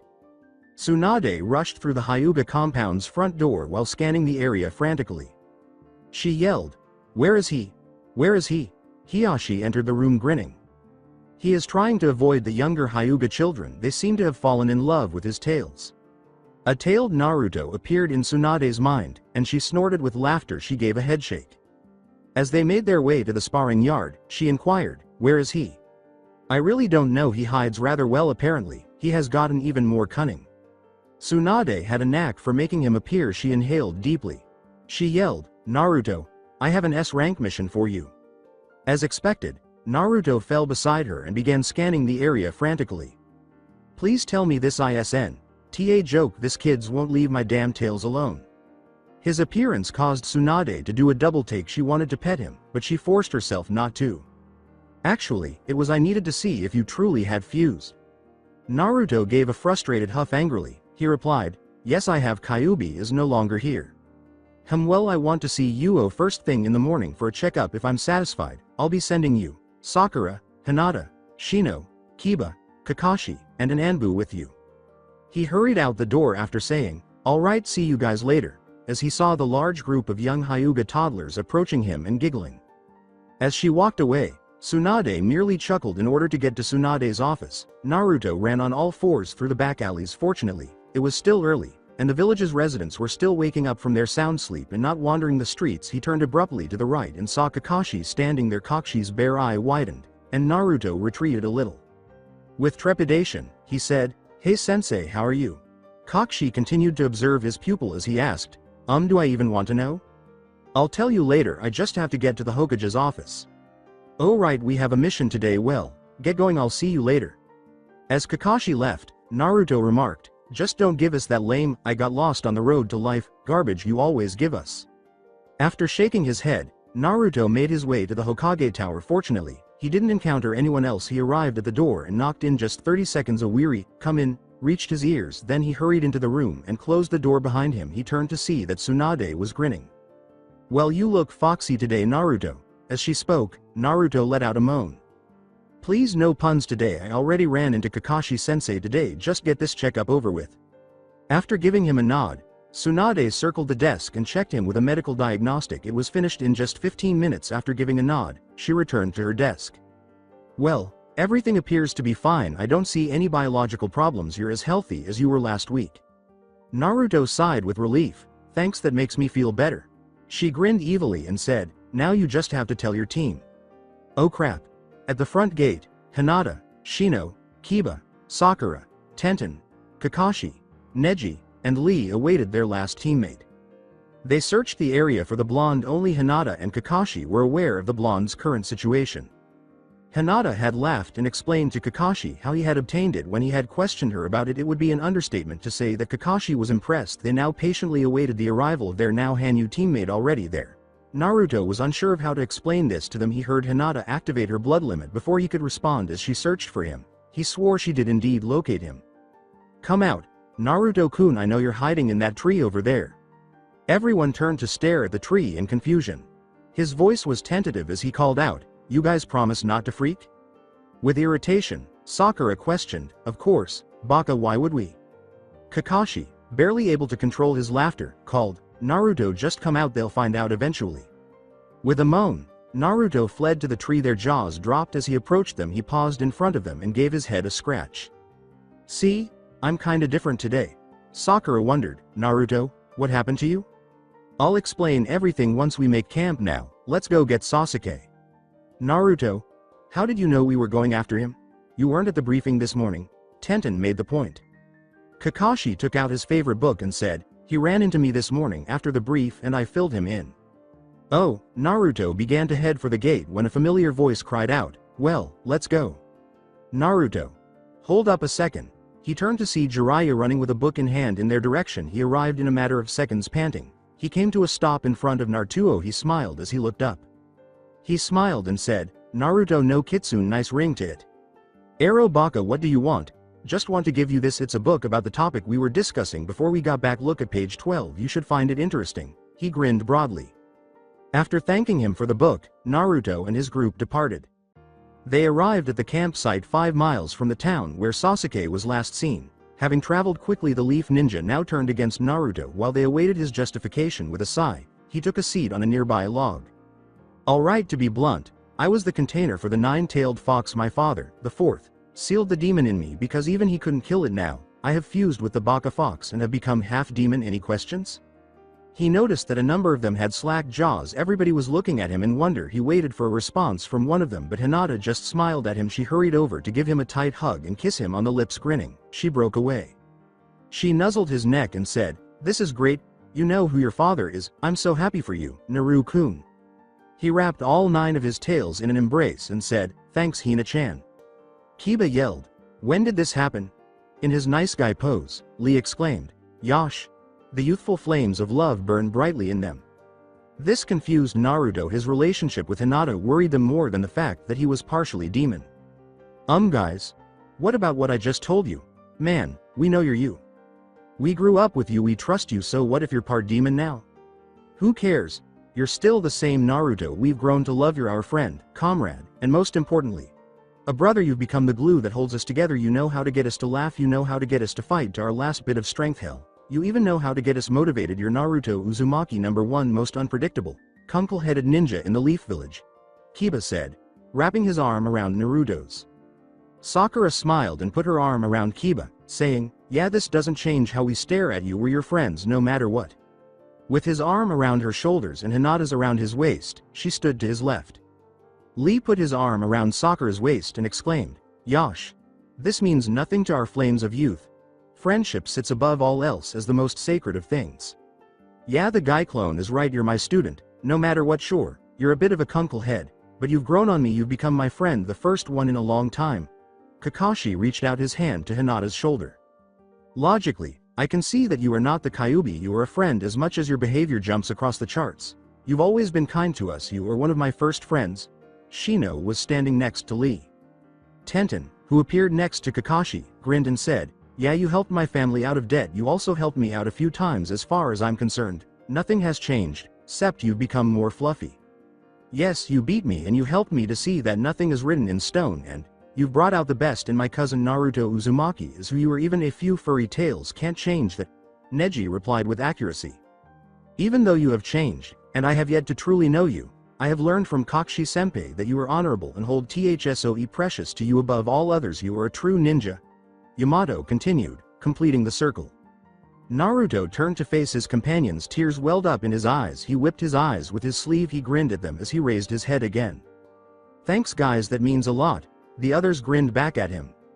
Flipping through the book Jiraiya had given him before leaving, Naruto sat up. To put it mildly, it was fascinating. He discovered that Hanyu, like himself, had a propensity for extraordinarily long lifespans. They were almost immortal and killing one was extremely difficult. Its death was not guaranteed even if its heart was pricked. He reached the page Jiraiya had mentioned he would be interested in after finishing page 11. Hanyus and their mates. Was the headline. Naruto found it fascinating. He read and glanced over the OAGE. A Hanyu is an extremely strong creature that possesses the same level of power as the demon to which it is related. But humans have been known to mate with Hanius. The Hanyu will eventually outlive its mate, which is a drawback. There is a method to stop this, though it is possible for any Hanyu to transform another Hanyu into a Hanyu. However, there is a risk the soul of the Hanyu will be shattered if their partner does not love them with all of their heart. More than life itself, they will always have to live as broken, miserable beings on this planet. The individual will turn into a Hanyu, though, if the love is purer than even the purest snow because of the dangers, the majority of Hanyu look for mates who are similar to them. Hinata crossed Naruto's mind. He didn't have to question whether she truly loved him in that manner. She demonstrated to him that she had already overcome that requirement by using the last of her strength to tell him she loved him. He continued reading. One must perform the most intimate act of love and trust in order to make another HNAYOU. The Hanyu will direct their chakra toward their sexual origins during sexual activity. An inexplicable sense of completion will envelop the pair as soon as the chakra makes contact with their mate. When it's finished, their mate will look like their mate of the appropriate gender. For example, fox to fox, wolf to wolf, or dragon to dragon. Additionally, if one's mate is near death, performing the aforementioned actions, that is, transforming the mate into a Hanyu, will prevent the person from dying. Blushing, Naruto closed the book. When Hinata and he dated for more than 4 days, he would ask her if she wanted to do that. It would be inappropriate, but it wasn't that he didn't want to. When Yamato relieved him, he shook his head and crawled into his tent. He was unaware that he would have to decide between watching Hinata die again or tuning her into a Hanyu.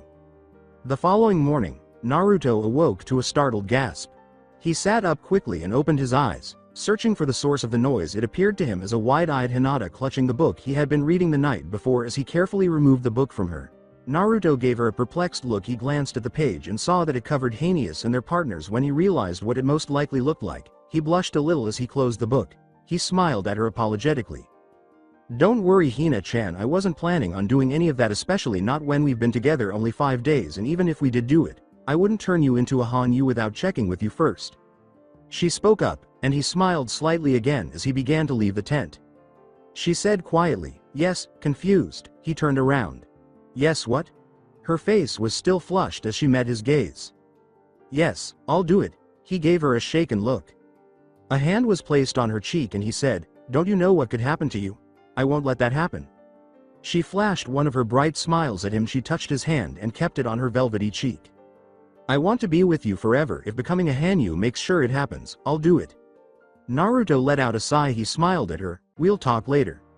While wandering the village, Naruto asked people if they had seen Sasuke. Fortunately, he learned how to transform back into a human when necessary to avoid frightening the villagers. He felt himself being pulled away. As he was about to ask the 15th person about Sasuke, he shut his eyes and waited for the sensation to pass. He opened his eyes to see the Death God standing in front of him. When it did, the Death God gave him a contemplative glance. "So, Uzumaki, I see you are enjoying your second chance at life." Naruto sat lotus style in front of the hostile entity and nodded his head. "Very much, thank you again. I am pleased you are happy, but, on to business. How goes your end of the bargain?" "Not well. I know that Orochimaru is where Sasuke is. Once I find him, I'll find Habi." The Death God gave a nod of approval. "Very well reasoned. Now, to discuss the finer details of our agreement." Naruto stood up and screamed, "What details? You said that I only had to kill Habi to get a second chance." The Death God became enraged. "Listen here, young one. I will take one person from you every day that you fail to kill Orochimaru. For every soul he has tarnished, I will take a pure one from you." Naruto became enraged with himself. He threatened to steal his friends. "No, you take them, and I'll come back here and rip your head off and shove it up your ass. I'll kill Habi, don't worry about that, but if you take anyone from me, I'll say fuck our deal and let Habi live hell. I might even join him just to spite your ass," he replied with a smirk. The Death God glared at Naruto as he ascended to his full height. "How dare you threaten me? I control your fate.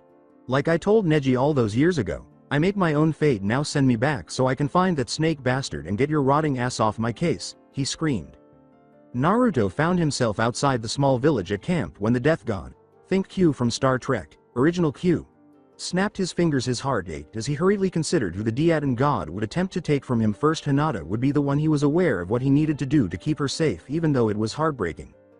Depressed, Hinata was making her way back to camp. She questioned whether anyone had been lying because she had been unable to locate any clues as to Sasuke's location. A typical-looking Naruto greeted her as she arrived at the campsite. As she came closer, he gave her a sorrowful glance. She gave him a worried look.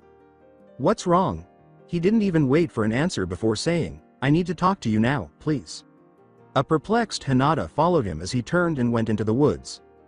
As she emerged with cuts and scrapes, she couldn't help but think of the treasure box mission, where Naruto had chosen to be a true trailblazer and continue through the underbrush without flinching.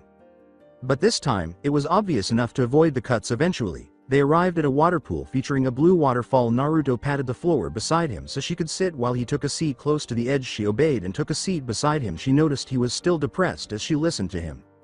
"Naru-kun, what's wrong?" "Hina-chan, I don't know how to saw this, I'll just do this in the only way I can. Gazing up into the darkening sky, he inhaled deeply. He turned to face her again and started singing. He put his hand on her cheek and used his thumb to stroke it. Wondering what he wanted to say, she looked directly into his eyes. She touched him and felt the warmth of his hand. His eyes were watering, and she could see it. As his hand moved away from her cheek, she felt her stomach tighten. Tears began to fall as he turned to face the falling water. He was sorry to do this, but he would put up with it if she survived. As Hinata listened, tears started to fall. For what reason would he do this? Did she do something? Did he have to make this decision for some reason? When he was done, he closed his eyes, still crying. He knew her heart was hurting, and so was his. He opened his eyes, wiped away the tears, and turned to face her, sad to see her in tears. His heart shattered even more. He was hurting her, even though he didn't want to. Her cream-colored cheeks were streaked with tears as she gazed at him. She whispered, "Why? Did I do something to push you away? Did I do anything wrong?" Against his better judgment, he drew her close. "Hey, it's nothing you did, it's just that I have a job to do and I don't want to lose you from it. I have to distance myself from everyone. Even if they hate me, it will keep them safe." He shut his eyes. He was aware that leaving would benefit everyone. If nothing else, they would despise him for leaving, just as they did Sasuke. With a hushed sob, Hinata laid her head on his shoulder. "Please, I want to face it with you. I don't care about the risks, I just want to be with you." New tears welled up in his eyes. "I'm sorry, I can't. I don't want to lose you again." Raising her tear-streaked face to meet his gaze, she asked, "Again?" He heard a snicker behind him before he could correct what he had said. "Hey, who'd have thought I would run into the dobi?" Naruto got to his feet swiftly and hurried through the hand signals. His palms slammed against his waist. Storage summon. Rosin blade. As he turned to face his opponent, a showed katana appeared on his waist. He put his hand on the hilt of the sword and glared at a young man with red eyes and dark hair who was grinning at him. He spat at him, saying, "Teme, how's Orochimaru's dick, traitor?" Sasuke was clearly enraged. He held onto his blade's hilt until his knuckles turned white. "Insolent fool, I have gained power from Lord Orochimaru and I'm not gay," he yelled. "Says everyone who hangs out with a gay pedophile, you emo bastard," Naruto grumbled. With an incomprehensible yell, Sasuke lunged and simultaneously drew his blade. Naruto swiftly deflected Sasuke's own blade and brought his own katana up against his face, lengthwise. Flipping back, the Sharingan warrior prepared for battle. Glaring at one another, the two shinobi walked counterclockwise, challenging the other to move. Its tree dropped a leaf. They stiffened. They lunged once more after the leaf struck the ground, and Naruto brought his blade down in an overhead strike. This time Sasuke pushed his blade in Naruto's chest. After deflecting it, the blonde parried Sasuke's and raised his blade, crossing their blades. They advanced, each vying for the upper hand. Naruto and Sasuke made eye contact. The Uchiha gave him a fierce look. "Give up now, brother, come home with us. We'll take on Itachi together as a team. We can beat him," Naruto begged. "No, I must do this myself. Give up, brother, and I'll let you and your whore live," he grumbled. Naruto's blood began to boil. His tail sprung out and his ears stretched into his fox ears. His eyes developed slit-like pupils but remained blue. His whisker marks darkened and his canines grew. He gave the traitor a growl. He kicked Sasuke in the gut and yelled, "No one calls her that. I'll gut you, Sasuke Teme." The boy glared and staggered back with a faint smile. He shot back, "Just try, Naruto Baka." It was the same one that Sasuke had given Naruto when they first became friends. There was no denying that he smiled toothily at him. "Oh, I'll do more than try, Teme. HN. Once more, they launched a barrage of attacks, striking, blocking, and countering. Deflecting another side swipe from the blonde, Sasuke started to perspire, knowing that Naruto had greater endurance and would ultimately prevail. He flipped back. He needed to take action. Then he realized. He smiled and produced a tiny bottle filled with a yellow liquid. The scent was detected by Naruto, who identified it as a poison after unscrewing the cap. Sasuke poured the contents onto his blade's tip. "See this? It's one of the few potions with no known man-made cure. One cut from the end of the blade will ensure you die in 3 days, regardless of your new abilities. Only a snake relies on its venom. I'll make sure you come back, Teme, even if it kills me." In response, Sasuke launched himself into yet another barrage of attacks. Neither hit nor ground was gained as he slashed, slammed, and clashed his blade against Naruto's. After separating from him, he noticed that Naruto was getting tired. Finally, he discovered a flaw in his position. His blade would collide with flesh if he struck the chest at shoulder height from a 45-degree angle. Hinata had also observed this. She was also aware that this time he would be struck. Slipping between Naruto and Sasuke, she muttered, "Not if I can prevent it." They slammed blades together as they lunged at one another once more. The sound of crashing steel filled the forest as the two ex-friends slammed into one another in a desperate attempt to prevail. Naruto took a step back, but Sasuke jumped at him without warning, knowing full well that he would be struck in the only vulnerable spot on his body. He raised his blade. He waited for the blade to strike while closing his eyes. It never materialized. Rather, he heard a sharp intake of breath and opened his eyes. Hinata was standing in front of him. His stomach dropped. He saw the look of horror on Sasuke's face. "You fool, if you hadn't have done that, you'd live. Now you condemned yourself to death." "Better myself than Naruto-kun. He is still needed in this world, and I'll be damned if I'll let you kill him," Sasuke yelled, "Stupid bitch," and slapped her, knocking her away. As he slashed at Sasuke, Naruto roared in pain and rage. His old friend became furious and attempted to kill him, but the boy just managed to block the shots. Because of what he had done, Sasuke felt bad. He disappeared in a swirl of leaves after flying through a dozen one-handed seals. Naruto turned to Hinata and let out a final scream of rage. Sheathing his blade, he fell beside her. The tiny cut from the potion blade's impact was visible to him. The handprint on her face was visible to him as well. He started crying until she touched his cheek. She smiled slightly at him. "Don't cry for me. I made my choice and I have 3 days more to be with you. At least I die happy." Naruto drew her nearer while sobbing even more. She had said those same words the last time he had witnessed her passing away. As the others arrived, he heard footsteps crashing. Sakura went to look at Hinata while Kasuke fell beside Naruto. The others surrounded them in a circle of protection. Kakashi said, "Naruto, what happened?" Naruto wiped his tears on his sleeve and said, "Teme showed up and decided to fight. He tried to hit me with a potioned blade, but got Hinata when she took the hit for me." In a panic, Sakura uttered, "I found the potion, but I can't get rid of it. I can't even extract it." Hinata muttered, "I'll be dead in 3 days. It has no known man-made cure." Naruto reflected on all of their experiences, everything he thought about their dates and their early morning conversation. He smiled.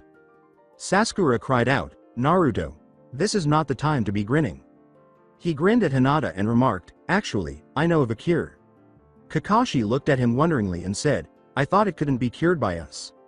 With a knowing glance at Hinata, he remarked, "True man can't cure it, but a certain act that a Hanyu participates in can." When she understood what he was talking about, she flushed. Everyone appeared perplexed. They asked sarcastically, "How?" "By turning Hinata into a Hanyu." Naruto got to his feet and assisted Hinata in standing up. All his team did was look at him. It was Kakashi who spoke first. "You're sure it will work?" Pulling her close, he said simply, "Positive the demonic chakra alone will vaporize the poison from her system, and she'll be immune to it." Looking at Hinata, Neji asked, "What about Uncle?" She put her head on Naruto's shoulder and said, "He'll understand even though he doesn't show it. He loves me and doesn't want to lose me. Please, this is my choice." Kakashi said to Naruto, "Okay, what do you have to do?" "I can't tell you guys how. All I can say is that we have to be away from all of you for privacy." "What the fuck? You perv. You just can't keep it in your pants, can you?" Sakura yelled with rage. The master of deception, Naruto, covered his ass in a flash. "No, that is not what we will be doing. The reason for privacy is that the intense chakra will probably kill you. Transitioning her normal human chakra to demonic will become so unstable that only a Hanyu can even be close to her. A normal human would be vaporized from it. Also, the fact that she loves me will prevent her feral nature that will surface from attacking me. I'm the only one who can be nearby." When Sakura realized what he had said made sense, she said, "Oh." In an attempt to show that he understood what had just been explained, Kakashi nodded his head. Tenten said, "So where will you go?" "There's a cave 6 miles to the north. We'll do it there. I'll set up silencing and protection seals around the cave so that any demoni's chakra won't harm anything, and the silencing seals will be so that a hiker won't get curious and enter the cave, and getting killed." Scratching Akumaru's right ear, Kiba said, "Okay, when can we expect you back?" "Probably no more than a day. It's a long process, plus she'll need to rest afterwards." Kakashi winked at him and said, "Okay, get going. We'll stay here for the night and meet up with you at midday. Good luck."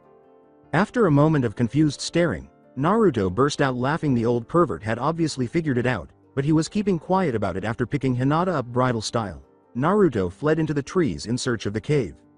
Even though the blonde stopped multiple times to check on Hinata, it only took an hour to reach the cave. When he arrived at the cave, he summoned a fox to check inside to check for any new inhabitants. The little red fox with 4 tails came back out and took a seat in front of him.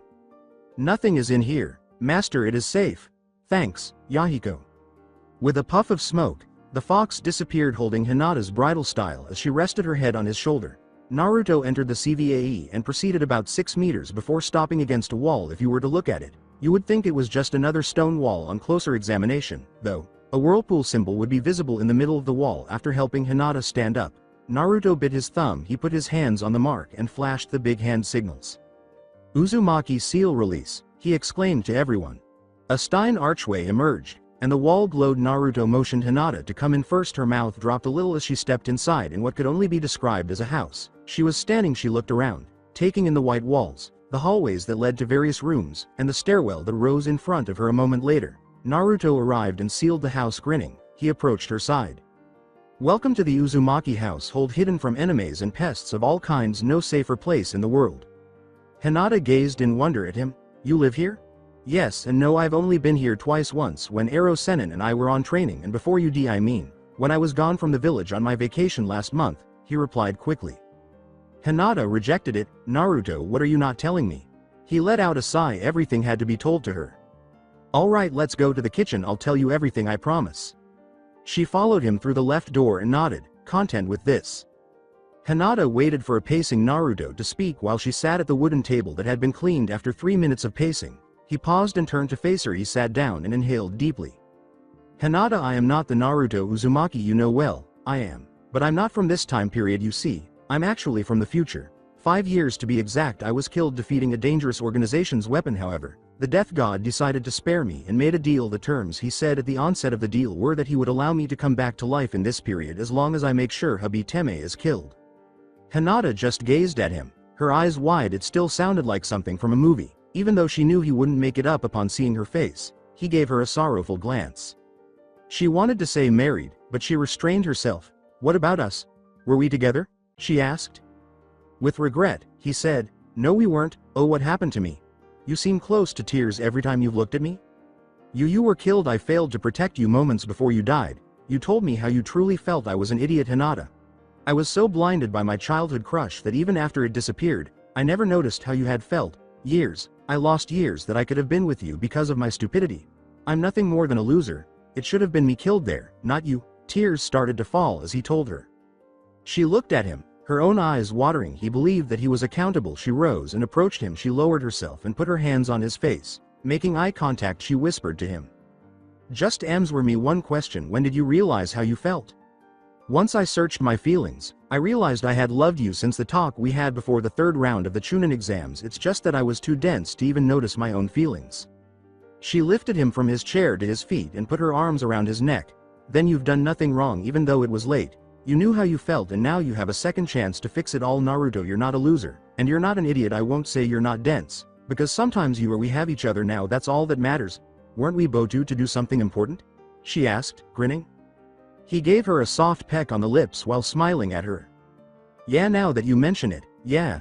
The following morning, Naruto awoke with a start and lost his sense of location. He was in a daze and noticed Hinata curled up beside him, her head resting on his shoulder. But there was a difference. Hinata had developed raven-colored fox ears and 3 whisker marks on each cheek. Additionally, he saw 9 fluffy tails that were the color of raven. He checked himself and discovered that he had transformed into his Han-Yu form. His mind finally cleared after staring at the ceiling in confusion, enabling him to recall what had transpired. He turned back to Hinata and grinned. He was about to caress her cheek when he felt himself being drawn away. In a matter of seconds, he was standing before the death god, fully clothed. The fact that it was grinning was what caught him. "Alright, Uzumaki, you win. I won't take anyone from you, but you still have to make sure Habi is killed. I will just be patent." "Well, I suppose so. Well, I guess that is the best I can hope for. Good luck, and sorry I can't be more help." As Naruto felt himself hurry back to his location, he remarked, "It's cool." He returned to his pre-meeting activities with a smile. He stroked her gentle cheek with his thumb and saw her brow furrow before her eyes slowly opened. Blue smiled and lavender met her gaze. She stretched her arms and then wrapped them around Naruto, saying, "Good morning." It was 10:30 when he looked at the alarm. "Yes, it is. Damn, Komon Hina-chan, we have to get dressed and meet the others. Do we have time for a shower?" "Yeah, you go first." She smiled and said, "It'll be quicker together." Naruto gave her a kiss. "That's true." They dressed and went out to meet the others. After taking a rather amusing shower, he made sure the poison was gone before they left, and he was relieved to find it was. They quickly traveled the 6 miles and arrived outside the camp, taking Hinata's hand. Naruto entered the clearing. It would be an understatement to say they were shocked jaws agape. They walked toward the two. It was Sakura who spoke first. "Whoa, I guess Naruto knew what he was doing well. Let me check you out," she replied. She completed her diagnostic in a matter of seconds. Satisfied, she nodded. Nothing in her system. At the news, everyone gave them hugs and congratulated Naruto on his accomplishments, everyone except Neji, whose face went horrified. He was using his Buakugan. "Lady Hinata, your barrier, it's broken." Sakura and Tenten turned to face Naruto. At this point Kakashi and Yamato moved between them lookily. "Girls, stop." He did what he had to do to save her. They yelled, "He screwed her." How the hell did that help? Simply put, Yamato stated, mating with someone is the way to turn them into a Hanyu. "What? You damn blonde pervert." Hinata moved forward to confront them. "I consented to it. He didn't want to in the first place, but the fact that it would save my life made him want to, even if he already did." Her arm mimicked Naruto's as he wrapped it around her waist and swished languidly through the air. Tenten and Sakura let out a defeated sigh. "Alright, but if she becomes pregnant, you had better take care of her," Sakura responded. "Of course, I wouldn't have it any other way." "Wait, oh. What?" inquired Hinata. "Did you cast a protection jutsu?" With trepidation, Hinata said, "No, I thought you did." As they made their way back to the village, all he could say was, "Oh." Naruto was scanning his surroundings anxiously, almost fearing that Hiashi would suddenly appear and murder him for his actions. His head snapped in that direction each time he heard a twig break, though not as fierce as they had been when they had set out. Tenten and Sakura were giving him death glares the entire way. Naruto looked at the team as they were now rapidly approaching the village. "You guys won't say anything?" Wincing at his aching arms, Neji nodded his head. When Hinata discovered that he had peered at her intimate area, she became furious before attacking him in a rage. She screamed something about invasion of privacy. The others nodded at him as he glanced at them. When Kakashi stopped them, he let out a sigh of relief. "We'll take a break here, Naruto. I need to speak with you in private." With Hinata and everyone else well out of earshot, the blonde nodded and followed the copy ninja into the woods. Kakashi turned to face him as they came to a clearing. "Naruto, I need to know everything about you now, what you have been through, how old you really are, your rank, that sort of thing." Naruto nodded and let out a sigh. "Alright, I'll give you the short and sweet version. I'm 22 years old. I've been through a hell of a lot, including a second invasion attempt, Sasuke's death, Danzo's failed coup, and of course, your wedding." He grinned at Kakashi's wide-eyed visage. "I'm also a Jonin. I've only trained one squad, all are Chunin. After that, I became an Anbu captain. My mask as a kitsune, rather fitting, don't you think? And I watched the death of Hinata at the hands of Pain, the leader of the Akatsuki, after we defeated them." Kakashi's gaze remained wide. "Wait a minute. You said I got married? To who? Please tell me it wasn't that psycho, Anko," he pleaded. At a dango shop in Konana, a black-haired woman in a skimpy outfit reached for her dango and sneezed. When she stopped, she covered her nose and looked around. She smiled. She returned to her meal, plotting how to make the Cyclops scream with pleasure. Paina, after hearing someone disparage her. "I have a suspicion it's Kakashi." Pain, indeed. Returning with Kakashi and Naruto. "No, actually, it was Shizune." Kakashi sighed with relief. He turned to face Naruto again. "Who was my best man?" Naruto exclaimed. "Why, your best friend, of course," with a smile. "But I don't have any best friends, guys. Kind of like a friend, but I'd never chose him as best man. While I was attempting to incorporate my chakra element into the Rasengan to complete it, you said, you chose me. We became good friends when you were teaching me how to do nature manipulation, though. You chose to say that you really started to love me, being me. It took several months before I finally understood what you were saying." "I apologize," he said sheepishly. "I've never understood that people hear things differently than how I try to say them." "Don't worry about it. I couldn't comprehend her feelings until the love of my life passed away in front of me." Kakashi gave him a sorrowful glance before recalling the remainder of the exchange. "Hold on, are you a captain of Anbu? Hi. Then technically, you have tactical command of the mission. Now I'm just a typical Chunin. I'll let Tsunade-sama know, and we'll let her make the final decision. Meanwhile, we need to conclude this discussion. The others will arrive." Halfway back to the resting place, Naruto and Kakashi found them, and he smiled at Hinata, who looked at him with embarrassment. "Oh, Naruto-kun, have you two finished?" He approached her, gave her a quick kiss, and then smiled as he withdrew. "Yes, let's head home. I hope that before I explain why we had to do what we did, your dad won't kill me." XXXXX. After 20 minutes, Naruto and his team reached the Hokage Tower. Fortunately, Naruto showed Hinata how to transform into a human, Even though she didn't want to hide her tales because she liked them, Naruto had told her that she would be as hated as he was, if not more so, and he wouldn't let it happen, so she agreed to hide her appearance. She smiled and shook her head after he had told the Hokage what had happened and given her the book on the relevant page. All right, how are the two of you doing now? You will outlive all of us, after all. Well, two choices are available. We will have enough chakra in 1,000 years to fully revert to human nature. Second, we raise our own family while remaining Han-Yus and serving as the village's eternal guardians. I understand. Tsunade smiled at Naruto and said, well, you two will be around for a very long time in either case, and I know you'll be happy. 10 minutes later, she dismissed them, and Naruto smiled back at her. He reluctantly followed Hinata to her house, hoping Hiyashi wouldn't be there, but fate was a cruel mistress, because the Hyuga leader was just waiting for them at the front gates, grinning and nodding to Naruto. I see you have figured out how to change to human. It's just a mode. I remain a Hanyu. As they entered his study, he muttered the final sentence, and Hinata is also. Hiyashi's gaze widened. Pardon me. What makes her a Hanyu? After he sat down, Naruto inhaled deeply, and Hiyashi gazed at him through folded hands while Hinata sat beside him, gazing at the ground. Well, it's because of Sasuke Teme. Hiyashi waited for him to explain how he had done it, but the boy skipped from the moment she had agreed to the moment after she had been changed. He began by explaining that Hinata had been poisoned and that the only way to save her was to transform her into a Hanyu. How have you altered her? That's a secret, sir. A doctor is never asked how he healed you. All that matters to you is that he did. Hiyashi accepted his explanation with a nod. Excellent. In any case, it's time for Hinata's examination, Hiyashi declared as he stood up and made his way to the door. A female Hyuga, who might be Naruto's actual age, entered after he made the come-on gesture, grinned at Hinata, and nodded respectfully at Naruto. CC, Otuo-san. Check up? Yes, I've put this new process into place after their mission. Every Hyuga must be inspected to determine whether any damage remains. I cannot allow a wound that is believed to be healed but is actually untreated to cause harm to my family. The female Hyuga smiled kindly at Naruto, who felt his heart stop. He knew he was screwed, and Hinata knew too. She was unable to do anything but stand there, rooted to the spot. Don't worry, Hinata-sama, it will only take a few minutes to finish this. After that, you can go out and enjoy a pleasant date with Naruto-sama.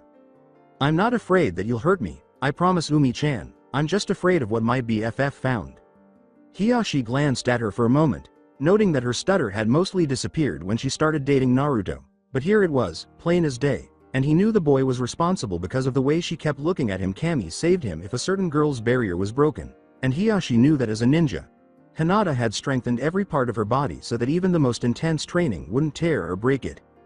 The woman grinned and triggered her Byakugan, slowly following her gaze down the Hyuga heiress, inspecting her body inch by inch for anything unusual.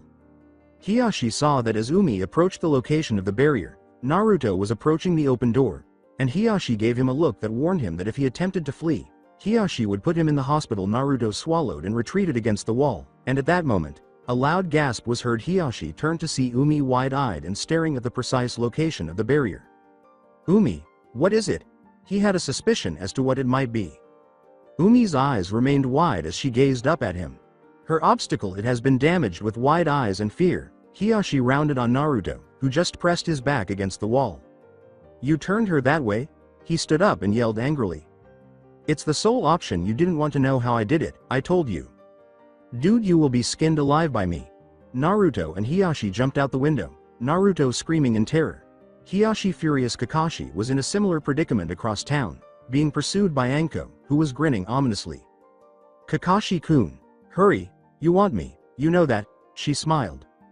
Kakashi sped up, running as fast as he was capable of. No, you fucking crazy person. Someone sane is what I want. What? Similar to Shizune. Anko shot back. It sounds pretty good. Kakashi grinned and shouted. Anko sounded like a bull in rage, and Kakashi ended up running alongside Naruto, both of them staring at each other. A psycho is also pursuing you? They both said it simultaneously. This was going to be a long day, as Anko and Hiyashi were tearing up the street behind them, yelling threats and other things at the two. 20 minutes later, Hiyashi cornered Naruto based on the cries of rage heard throughout the village. Kakashi had managed to escape his stalker, but Naruto was not so fortunate. He was now surrounded by a furious Hiyashi in a cave 2 miles outside of the village, and he knew he was going to get a pretty severe beating. Please don't harm me, Lord Hyuga. Why shouldn't I? You played tricks on my daughter, making her into someone you're not? He turned on his Byakugan and moved cautiously closer to the blonde ninja. We didn't play games. I adore Hinata. There was nothing else I could do to save her. If we could have saved her in another way, I wouldn't have done anything else until we were married. Hiyashi stopped dead in his tracks, deactivating his eyes and choosing to glare at the boy, still furious but more sympathetic to the situation. You claim to love her. Are you familiar with my clan's marriage laws? He continued to glare at Naruto as he asked. Lord Hyuga. No. Naruto pressed his back against the cave wall and uttered, I don't. For an outsider like you, there are 3 ways to marry a Hyuga. One is to win the approval of the Hyuga's parents and the head of the clan. The second is to prove that you are strong enough to provide the clan with strong members in the future by fighting the other suitors to the death. 3 is to take the virginity of the clan member in question outside of wedlock. His rage had mostly subsided, and he couldn't help but smile as he watched the boy figure things out to Hiyashi's surprise. At least, Naruto figured it out and his face lit up with a broad smile. You're implying that Hinata and I are wed in the eyes of your clan? That's fine with me. All right, I would have stuck you down if you had said otherwise. I will forward the relevant documents to the Hokage. We have to go tell Hinata about this now. Sadly, I hadn't progressed far enough in our clan laws for her to be aware of this specific item. Hiyashi smiled slightly at him, her rage gone. Come on, we have to let your wife know about it. Hey, Otuo-san. Hiyashi merely grinned and shook his head. When her smiling younger sister, Hanabi, came into the front hall, Hinata, still looking human, pressed her index fingers together, and waited for her father to come home. She hoped that Naruto hadn't been killed because he had saved her life. Hi, Nei-chan. She said brightly and rather loudly, I heard you're no longer a virgin. Hinata shushed her sister as she turned to face her. Imoto, please, I don't want people to know about that. Otuo-san, Sakura-chan, and Tenten-chan are causing Naruto-kun enough problems already. Hanabi said, oh, please look, to her sister. The village is going to know in a few months anyway. Nani? Hinata gave Hanabi a perplexed look. You're a Hanyu now. I know that. I therefore conducted some research. You become so fertile that impregnation is more than likely when you returned, she said, trying to make the word turned sound sinister. It's pretty much a given. Hanabi. Hinata was unsure of which was worse. The fact that Hanabi was cursing or the way she would explain to her father, friends, and family that she might be pregnant. Nei-chan, hurry up. Being a mother is your dream, isn't it? Furthermore, you do desire Naruto to be the father. What the? Hinata covered her sister's mouth with her hand. Please, Imoto, be mindful of the words you use. It's not suitable for a Itai. Oh no. After her sister bit her palm, Hinata gave her a firm handshake. Hanabi smiled and said, hypocrite. Hinata smiled slightly at her. I'll get you for that, Imoto. Hanabi gave her a smile. Nei-chan. I understand. I am aware. The front door opened as Hanabi was leaving the room, revealing Hiyashi and Naruto. Both grinning, Hinata hurried to embrace Naruto, who embraced her and then swiftly let her go. She turned to her father, grinning gratefully at him for sparing Naruto's life, and Hiyashi grinned back. Hinata, I have to have a private conversation with you and Naruto. Follow me, please. They walked silently behind Hiyashi to his study, where he gave the order that no one should interrupt him for anything less than an attack on the village. Hinata looked at Naruto inquisitively, but he simply shook his head and grinned. They sat down and turned to face Hiyashi, who simply grinned. Hinata? Remember the rules governing foreigners who wanted to marry into our clan? For the most part. Otuo-san. Tell me what you remember, Masumi. Hey, one of 3 requirements must be met in order to marry into our clan. 1 is to win the approval of the Hyuga's parents and the head of the clan. The second is to prove that you are strong enough to provide the clan with strong members in the future by fighting the other suitors to the death. 3 is to Her expression changed from one of focus to one of delight and contentment. Exactly right. Now he fumbled through his desk and took out 2 sheets of paper, saying, I have some paperwork for you 2 to complete to make it official. When Naruto read his, he saw how brief it was. Contract for Hyuga marriage, for the husband. Parties to the contract. Hyuga. Heiress Hinata. Hyuga, 15. Naruto Uzumaki, 15, is an outsider. The following actions led to our union. Hyuga Marriage Law, Part 3, Clause 2, Sexual intercourse outside of marriage. I, Naruto Uzumaki, certify that I have fulfilled one of the 3 requirements to marry Hinata Hyuga in accordance with Hyuga law, which governs marriage into the Hyuga clan with the aforementioned Hyuga. I fully understand the law and will uphold it until the day I die. Examining it, Naruto noticed a space for his signature and glanced up at Hiyashi, perplexed. How does my name appear on this already? Once they start dating, it's customary to write the Hyuga's current boyfriend's name on the sheet. However, the first boyfriend usually ends up marrying the heiress, as is the case with the heir in this instance. Oh, thus what if we simply sign these? She completes a marriage license for you two after I send them to the Hokage with you both, but because of your particular situation, Naruto, you both have a choice. What is that? Curious, Naruto asked. Here, in the Leaf Village, you can establish your clan. I think you're the last of the Uzumakis, am I right? Gazing directly into the man's eyes, Naruto replied, as far as I know, yes. All right, then you are free to establish your clan here. Additionally, are you familiar with the concept of polygamy? Hinata appeared shocked, and Naruto flushed. Yes, no, I won't put it into practice in my life. One woman is sufficient, particularly one as flawless as Hinata. For his response, he received a peck on the cheek. Hiyashi gave a satisfied nod. You had better start signing those documents. After all, a ninja is not guaranteed to survive tomorrow. 6 weeks have passed since Naruto and Hinata formally became husband and wife, and it had been a happy 6 weeks. Naruto and Hinata had moved into the abandoned Nomics compound that Naruto had inherited from his father. It was a rather large compound, about the same size as the Hyuga compound, and the newlyweds didn't need much space because they were content to be together. This morning, they were walking through the village while holding each other. Naruto was still upset that they had failed to capture Sasuke after his fateful match with Itachi. Despite his knowledge, they were unable to defeat Tobi, and it greatly irritated him that he had failed to get past the orange-masked man. Hinaheim, are you all right? Hinata's oatmeal on his sandals was his response to the question. You look really pale. He glanced down, a little repulsed, but he smiled at her, who appeared to be about to cry. Well, it's all right in any case. I was going to get new ones. Are you feeling better? She smiled weakly at him, keeping her hand over her mouth. Hey, a bit. All right. Let's examine you. It's been a few days since you went pale. Despite this, you are improving. After Naruto summoned 2 clones and had them hinge into a new pair of sandals, one of them was a little cheeky, so he took off his sandals and threw them in the trash. Hinata nodded, and they walked to the hospital just down the street. Ah, Kami. Your feet are filthy, his right foot spoke. Yes, just keep that in mind. They're also your feet. Additionally, I don't recall sandals having the ability to speak, he growled at his foot. Anyway, oh, look up, he hissed in response. Naruto stumbled back, rubbing his nose, and looked up just in time to collide with the big sign outside the hospital. Baka Bushin, Teme, why didn't you warn me? He hissed at his foot, which was now silent.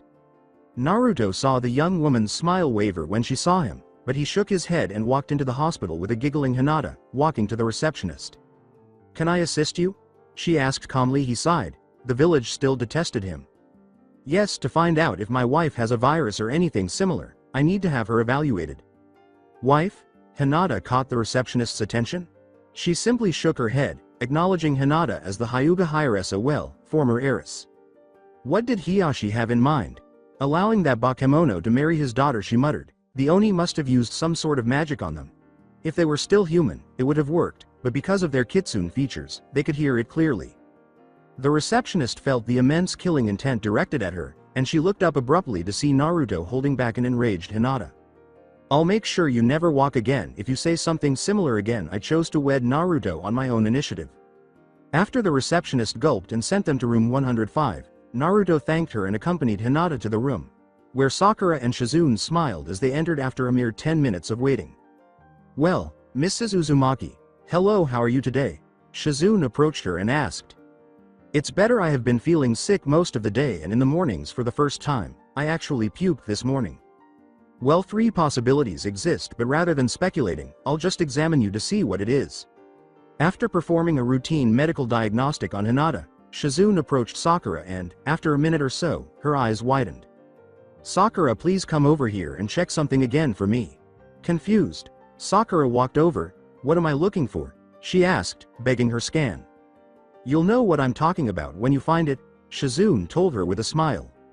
After a minute or so of performing the diagnostic, Sakura opened her eyes, turned to Shizune, and started to smile. Yes, I agree with your diagnosis. Will someone please explain the situation to us? Angrily, Naruto uttered those words. Shizune looked over at them. Well done, you will become parents. Sitting in complete astonishment, Naruto realized that he, Naruto Uzumaki, was going to become a father. His brain gradually started to clear out and function, and a smile gradually appeared on his face as he turned to face Hinata, who was beaming at him brilliantly. The next thing anyone knew, Naruto was jumping up and down and punching the air with delight.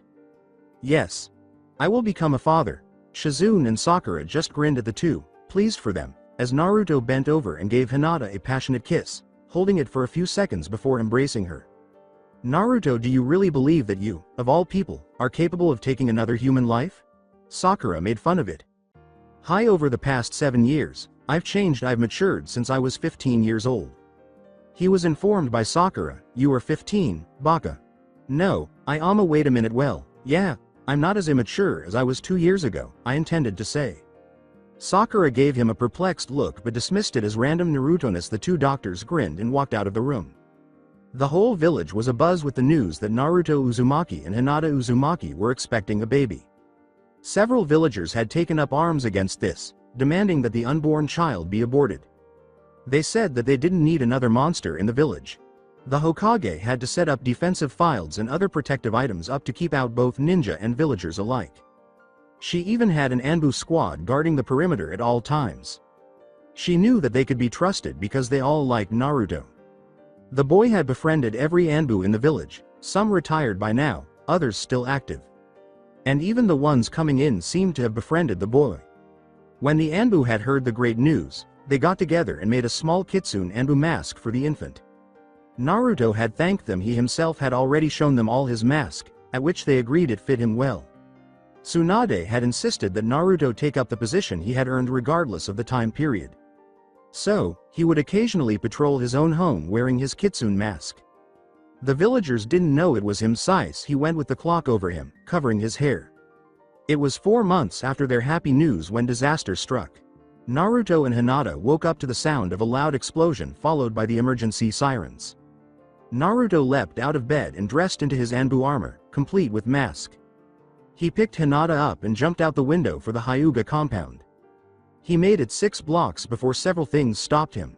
One was a giant black snake by the south gate with Habi on its head. Second was 5 squads of sound Jonin headed down the street towards him, and third was the fact that Sasuke was leading their charge. Thankfully, they hadn't seen him yet, so he created a bush and told it to get her to safety. He then leapt out from his cover in front of the sound forces.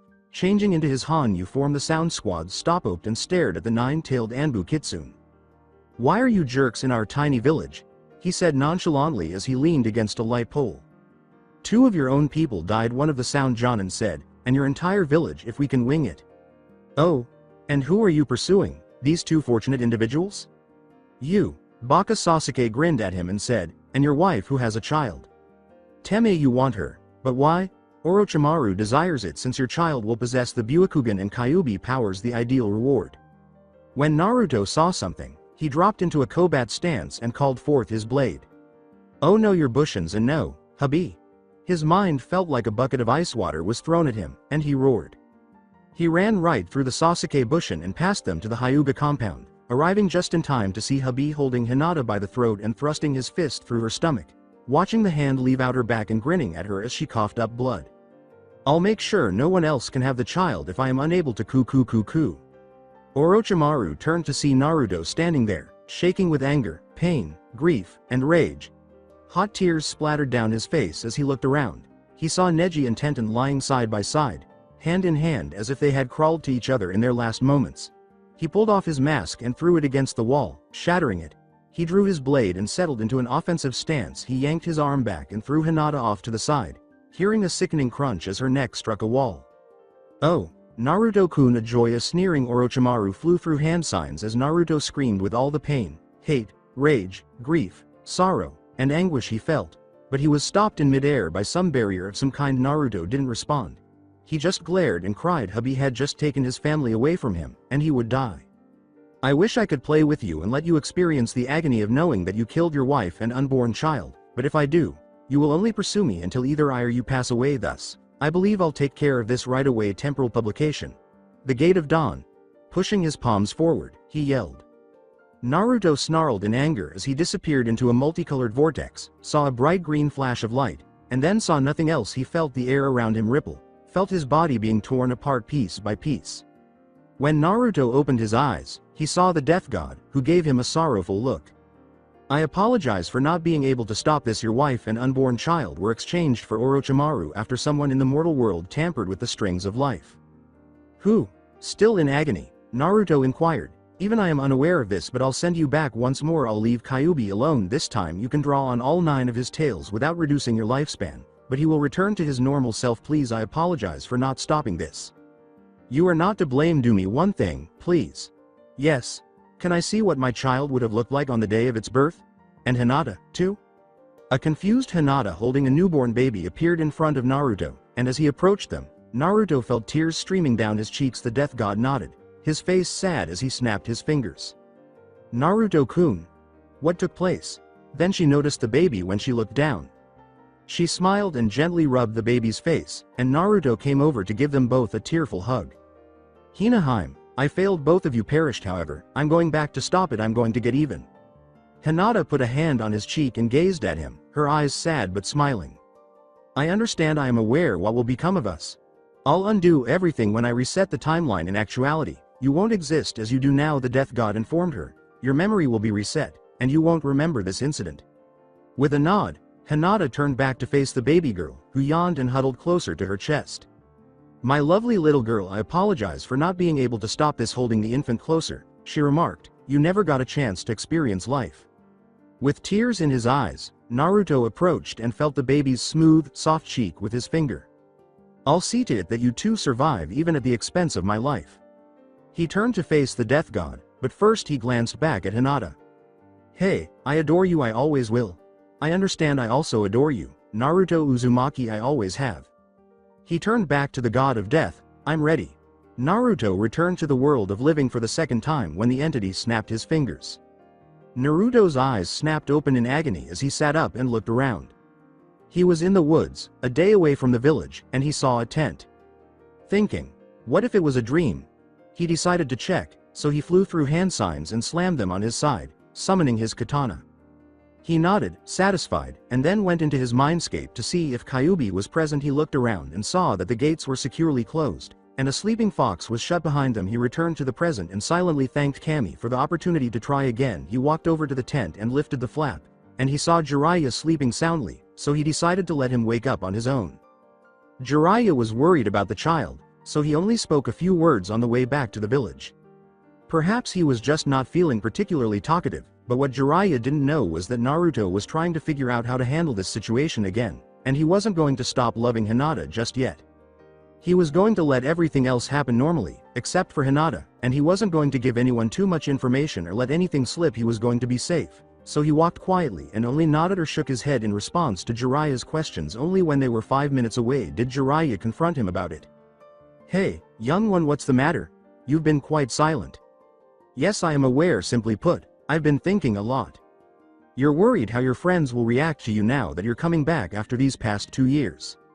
Yes, it wasn't the truth, but Naruto didn't want to do anything suspicious because he had already blown his cover the first time and he wasn't going to do it again. Hi, Ero Sennin. As he gave Naruto a brief glare, a vein was clearly bulged. Yes, Gaki? How do you feel about Sakura? Well, you're swooning over that girl with the pink hair?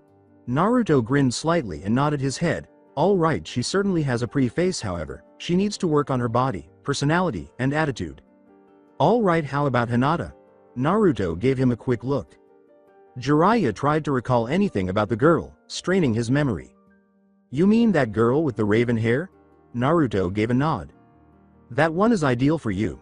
Then she is concerned about you. She has a wonderful personality. She has the ideal attitude. You couldn't do any better, kid. By now, she's most likely a true knockout.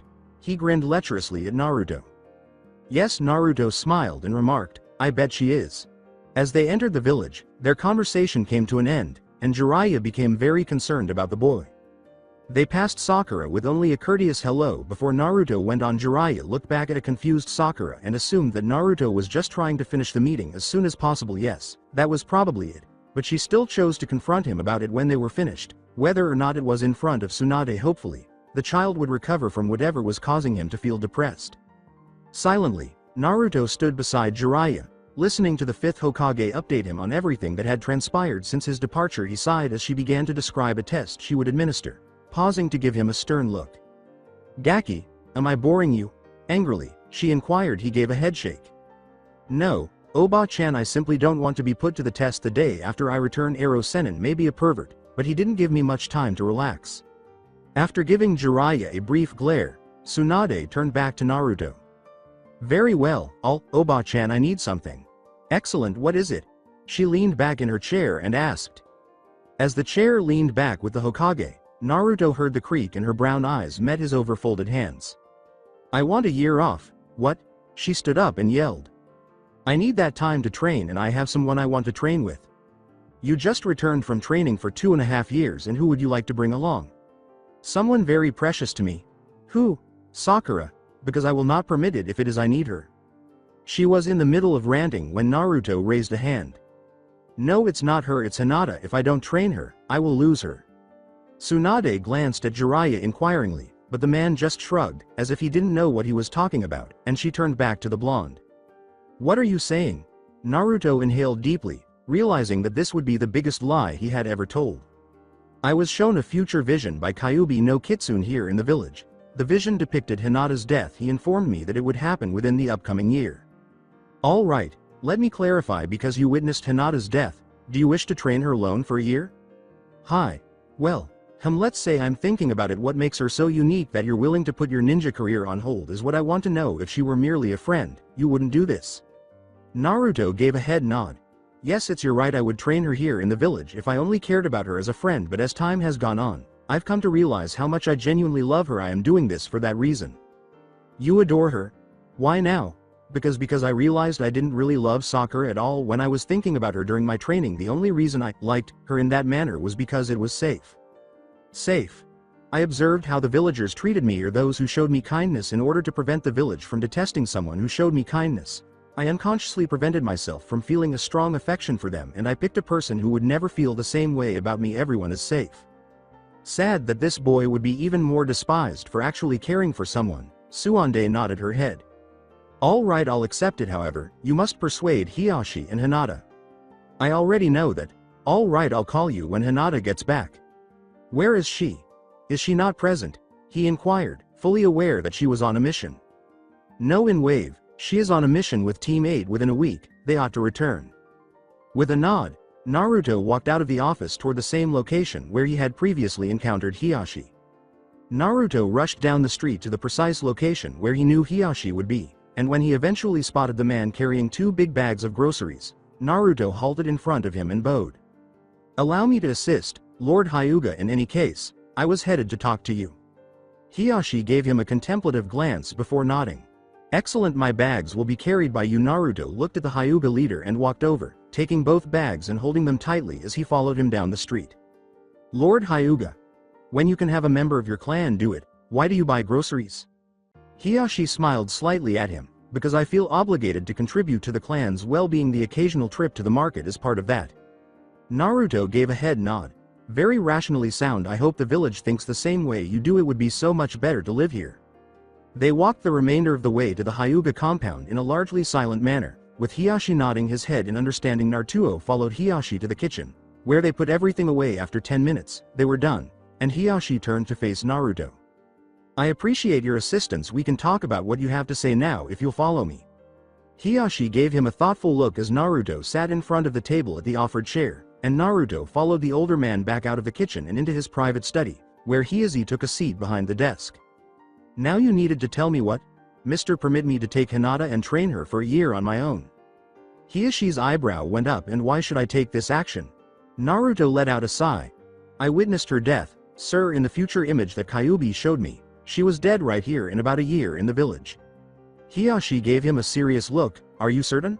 He said without hesitation. Yes, excellent, I'll let it. I have faith in you, Uzumaki-san, to protect her. Naruto got to his feet and bowed. I swear, Lord Hyuga, to protect her. I can't allow the woman I love to suffer while I'm around, after all. Hearing this, Hiyashi grinned and saw Naruto turn to go, only to be stopped by Hiyashi. Uzumaki-san, are you aware of your parents? Confused, Naruto glanced over his shoulder. Hey, Kushina Uzumaki and Minato Namikaze. Hiyashi gave a nod. The contract will then be upheld. Uzumaki. Naruto, since birth, you and my daughter have been betrothed. It was an agreement between your father, a close friend of mine, and my clan. Naruto gave him a smile, knowing that we were meant to be together is comforting. Is she aware? No, if you want to, you can tell her. Additionally, you two are free to hold the ceremony whenever you both think it is suitable. Hi, hold on, where are you going to be? Hiyashi stood up and asked. The Uzumaki safe house. Excellent, you are free to leave. All right, yes. I will immediately go to the safe house after picking up Hinata at Wave. Greetings, Lord Hyuga. Naruto exited the room, leaving Hiyashi grinning. Sitting comfortably in the home of Tazuna, the man Naruto's team had defended from Zabuza 2 years prior, Hinata listened to the sounds around her and watched the fire crackle warmly. It was late when they completed their mission, which had been a long one, as they had to track down several missing nin who had tried to take over after learning of the power vacuum left by Gato's death. They had all escaped with minor injuries, the most severe of which was a sprain of her ankle in the final battle. She sighed, a Chunin who had nearly died by failing to watch where she was running. Hinata had only been waiting for the return of the one boy she loved with all her heart for 15 minutes when she noticed a blonde in an orange outfit approaching the gate. Naruto smiled at her, hands behind his back, while his sensei of the previous 2 years walked beside him, grinning as he looked up to the Hokage monument. They seemed to be having a deep conversation when he saw her, and his smile widened before disappearing in an orange blur. She was about to look for him when he appeared in front of her, his warm blue eyes piercing her own lavender eyes. Blushing as she looked down, away from his eyes, grinning, he used his thumb and index finger to gently lift her face to his, and she felt love in his eyes and her own eyes watering. Hi, Hina-chan. He leaned forward slowly and said, I've missed you.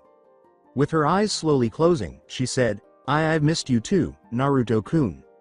After a few minutes, she found herself on her back in his bedroom. Looking up at him, he smiled down at her as he leaned down next to her ear. She felt his warm breath on her face as they moved closer. Lips closing the distance, she felt warmth explode through her body as she wrapped her arms around him and pulled him to her, forcing her tongue into his mouth and beginning to explore his mouth. She felt him become momentarily shocked before he returned the favor. Hinata Hyuga, you are loved, he whispered in her ear. I always have.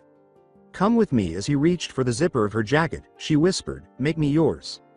She observed him carefully unzipping her jacket and someone gently shook Hinata out of her slumber, and she sighed as she slowly opened her eyes, enjoying a wonderful dream in which she saw Inari, Tazuna's grandson, smiling at her from a distance. Hinata-chan, someone from your village has come to visit you. Who? Making sure not to put too much weight on her healed ankle, she got up from the chair and asked. I said I would keep it a secret, come on, please. Softly, she followed Inari outside and said, okay. She closed her eyes as the sun shone brightly in the sky, let her eyes adjust as the cool breeze brushed across her cheek, and smiled, enjoying the sensation. However, she opened her eyes just in time to see Naruto pulling her into a kiss, which caused her face to flush so badly that she was unable to move. Before she could faint, she felt his lips meet his in a brief kiss, and when he broke the kiss, she melted against his chest, simply placing her hands on his chest, eyes closed, and resting her head on his chest, feeling the rise and fall as he breathed in the sweet air. He put his arms around her, resting his chin on top of her head, and breathed in the scent of her hair and her being, smiling. He remarked lightly, I can't believe I've been missing out on this for years. Hinata remained in her current location. She whispered, if this is a dream, I don't want it to end. However, he pressed his lips against hers once more, holding it for a longer period of time before breaking away and grinning at her. As she opened her eyes, she felt his hand rest on her cheek, gently lifting her face to his. You're not dreaming, my Hinaheim, this is true and long overdue. She gave him a smile.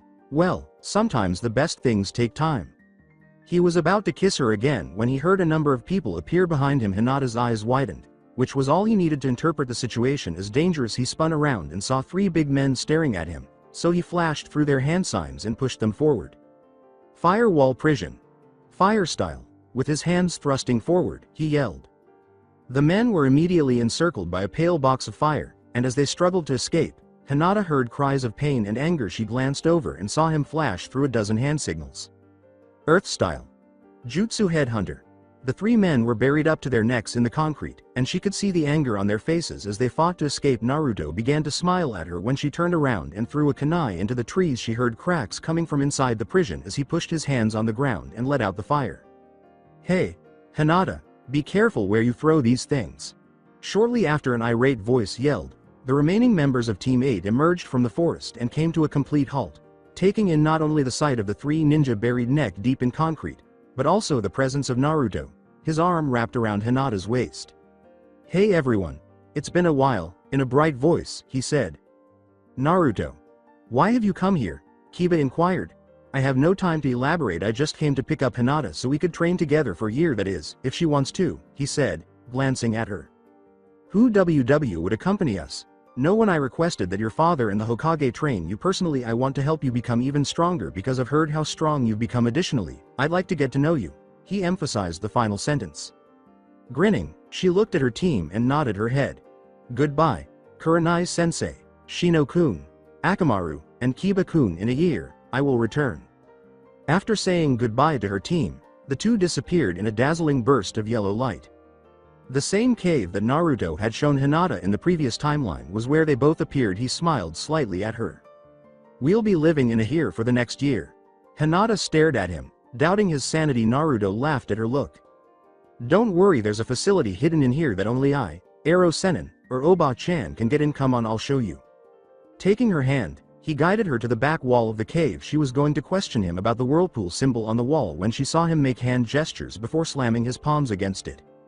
Uzumaki seal release. She was astounded to see a stone archway that was large enough to let 4 people in side by side. She followed his signal to enter. First, she felt her jaw drop as her eyes adjusted to the lighting. She was standing in what looked to be a 2-story house in a brightly lit hallway. She could hear animals moving around outside, the rustle of leaves, and the chirping of birds. When Naruto saw her face, he had completed sealing the archway. This house is all that I was left by my mother's side of the family. This is one of the last Uzumaki clan's safe houses. It's built inside an extinct volcano. Several animal and plant species have sprung up inside this crater. Deer, rabbits, foxes, you name it, and it's huge. We've got 3 kilometers to ourselves for a year. He stood right next to her while he spoke. Before she could process what he had said, Hinata simply stared at him in awe. She whispered, your Ka-san left you this house? Yeah, I finally found out who my parents were. Oh, and I have something to tell you, but it'll wait until later. Why don't you go choose a room and get settled and I'll start on lunch. Anyo, I didn't bring anything. Naruto took out a scroll and smiled at her. He gently put a hand on her cheek and slowly ran his thumb over it, saying, don't worry, it's nothing skimpy or revealing. I went out and got you some new stuff, so don't worry. In addition, he added, the most alluring thing about you is your face. She whispered, Naruto-kun, are you saying what I think you're saying? Slowly, he leaned in just before their lips touched. He said, yeah, I'm madly in love with you, Hinata Hyuga, and I wouldn't have it any other way.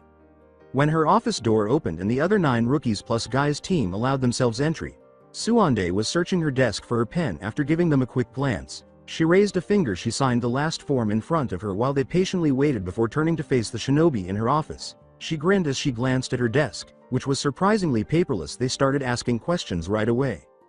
They cried out together, where's Naruto and Hinata? Jointly. With a sigh, Suande reclined in her chair while continuing to gaze at them. They are on a 1-year training mission and no, you cannot go. Who's with them? Inquired Neji.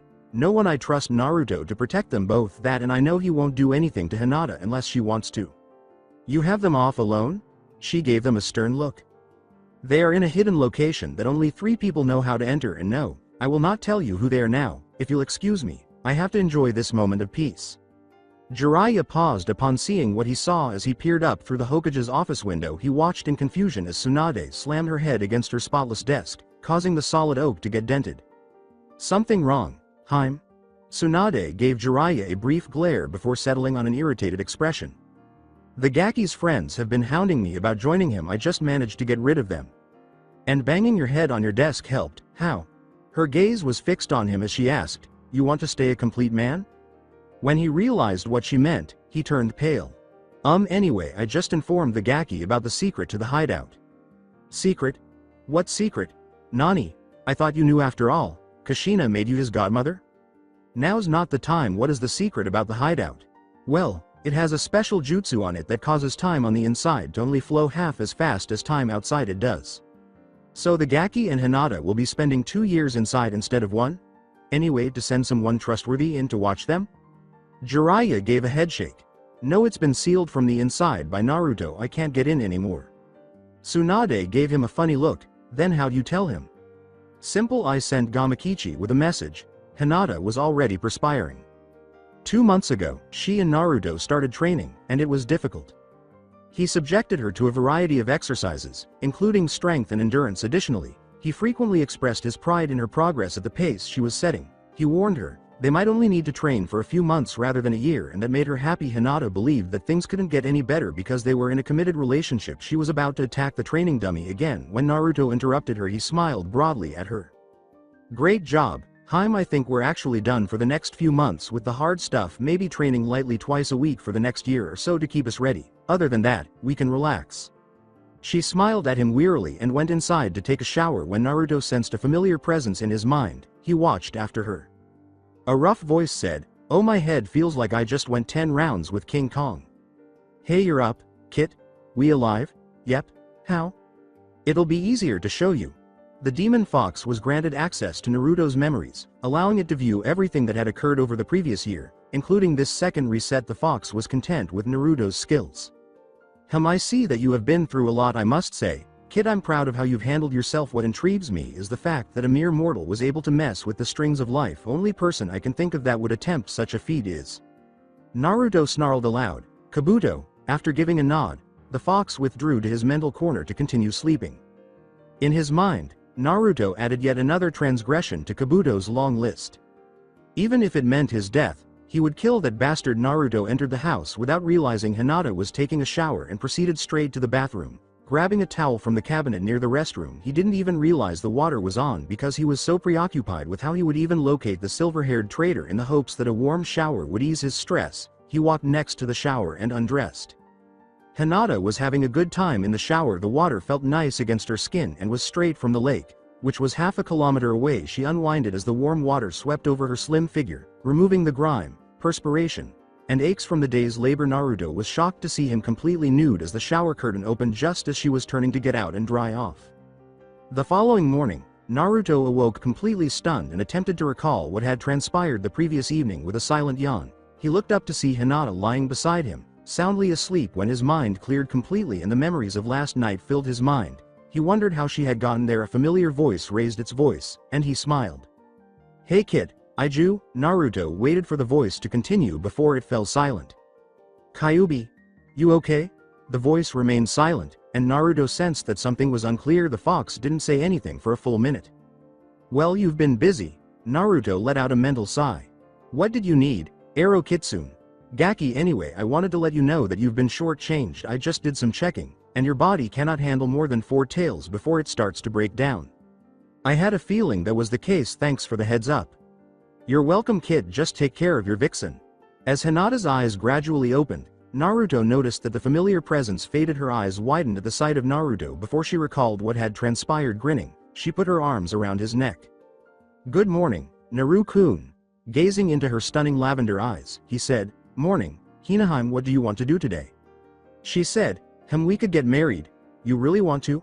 "'Cause all I have to do is send in a request for a marriage license from Oba-chan and it could be official by the end of the day unless you want a ceremony." Hinata gave a headshake. "I don't need all that, I just want to be with you." Naruto gave her a gentle kiss. While grinning, he continued to smile as he withdrew. He got out of bed and hurried out of the room, saying, "I'll go write the request." A tiny toad appeared in a puff of smoke on Tsunade's desk, scrolling beneath one of its hands. While she was contentedly drinking a bottle of sake, she smiled slightly at the toad.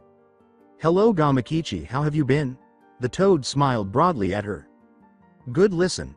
He pushed the letter toward her and said, "As much as I would like to catch up, Naruto sent me to give you this letter." Tsunade leaned back in her chair, put down the sake bottle, and picked up the letter, shaking it open. When she got to the middle of the letter, her eyes widened as she read it. She cried out, "They can't be serious." Gamakichi gave a head nod. "There." Tsunade reached down and opened her bottom drawer, finishing the letter and putting it down. After a moment of searching, she took out a small piece of paper and set it on her desk. She yelled, "Shizune!" At the door opened in less than 2 seconds, and a pretty young woman with brown hair entered the room.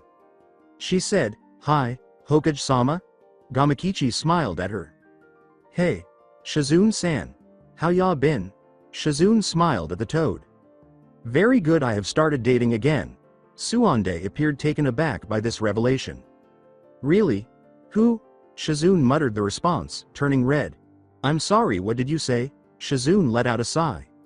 "Kakashi Hatake, we've been dating since I saved him from Anko's attempt to rape him last week." She exhaled. Poor man, all he ever did was say hello to her.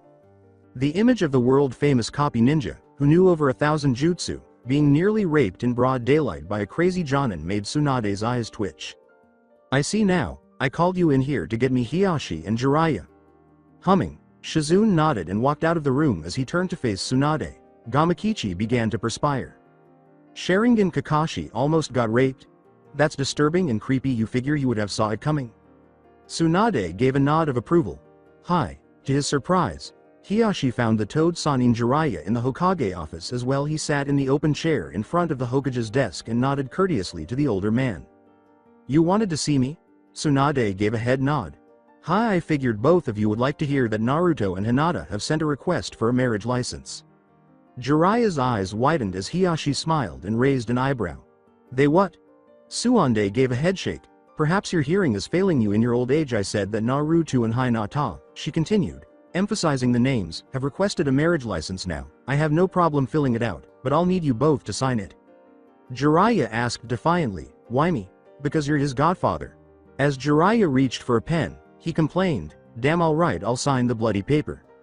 He handed the paper to Hiyashi. After signing his name on it, the Hyuga smiled as he signed the document without hesitation. The Hokage looked at Gamakichi after he returned it to him. Take this to them and tell them that they only need to sign it and send it back with their preferred surname so I can document it correctly. The Toad exclaimed, you got it, before stealing the scroll and disappearing in a cloud of smoke. While Hinata went to the bathroom, Naruto sat at the kitchen table. He was daydreaming about his future while he was idly running his fingers across the tabletop when he heard a pop and turned to see Gamakichi grinning at him. Hey, boss. I got it. Tsunade says you just have to sign it and place the surname you'll both be using, whether you take hers or she takes yours. He yelled at the stairs, K. Hinaheim. Gamakichi's back with the license. He heard a shout of delight, and a beaming Hinata rushed down the stairs to give Naruto a hug. She exclaimed with joy, I'll finally have you. He combed through her hair with his hand. You already had me at hello. Grinning, she gave him a kiss. Well, that was nice. Now we just have to sign this and decide if I'm taking your name or if you're taking. Hitting him, Hinata said, yours. You sure? You do, and you'll have to give up being the heir of your clan. Her eyes were beaming with joy as she gazed at him. Yes, I'm sure. After all, I have waited years to become Hinata Uzumaki. He laughed and remarked, yeah, Naruto Hyuga doesn't sound so good. After shaking her head, Hinata let him go so she could sign the document. She signed the document as Hinata Uzumaki and wrote her maiden name, Hinata Hyuga. After reviewing the document, Naruto signed his name on it. After finishing, he sent Gamakichi back with the paper while Hinata sat on his lap and rested her head on his shoulder at the table. A sing-song voice exclaimed, I'm back, as the Toad reappeared on the desk. Tsunade gave him a startled look as she took the document from the Toad. She remarked, that was quick. Grinning, she opened the scroll to let the two men see it. She handed it to them. Jiraiya shook his head, obviously disappointed that his student would forfeit years of playing around at such a young age. Conversely, Hiyashi returned the paper to the Hokage with a pleased expression. If you could, I will need a copy of this to present the elders and to file properly. As she turned to face Gamakichi, she said, of course, tell them that it is official in the eyes of the Leaf Village, they are both married. After a year, 2 years for Naruto and Hinata, and a year for the Leaf Village. As the enormous storm moved over the village concealed by the leaves, the sky was cloudy and the air was heavy with drizzle. The Chunin on duty complained bitterly as they wiped the water from their faces and pulled their dripping wet forehead protectors up onto their foreheads. They had to remain at their posts until they were released, even during a storm.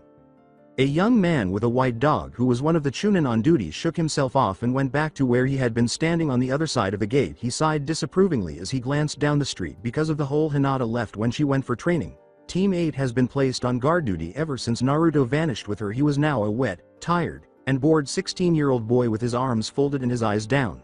He leaned against the gate's side. Sharply, his friend on the other side said, Kiba, eyes up, we have company. Kiba smiled at him, flashing his rather big teeth. He exclaimed joyfully, hey, finally, something to do.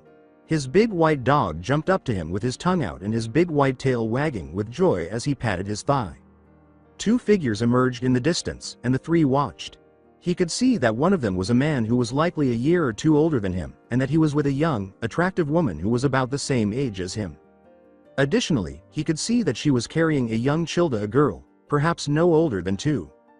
The blonde man grinned at the woman beside him as she gave him the little girl with the raven hair. The woman enjoyed the sensation of the drizzle on her face as she extended her arms and let her long, raven-colored hair fall behind her. The man simply smiled while he positioned the toddler on his right arm and pulled the woman in close with his other. Based on the way the little girl clung to the man, Kaiba surmised that the two were married and that she was their daughter. Kiba took a step forward, and then Shino and Akumaru. Kiba demanded, "Halt, what is your business here?" "What? Are you serious?" the blonde man quipped irritably. Kiba gave him a fierce look. "Yeah, I am now. Why are you here?" Looking at him sorrowfully, the woman said, "Kiba-kun? You don't recognize us?"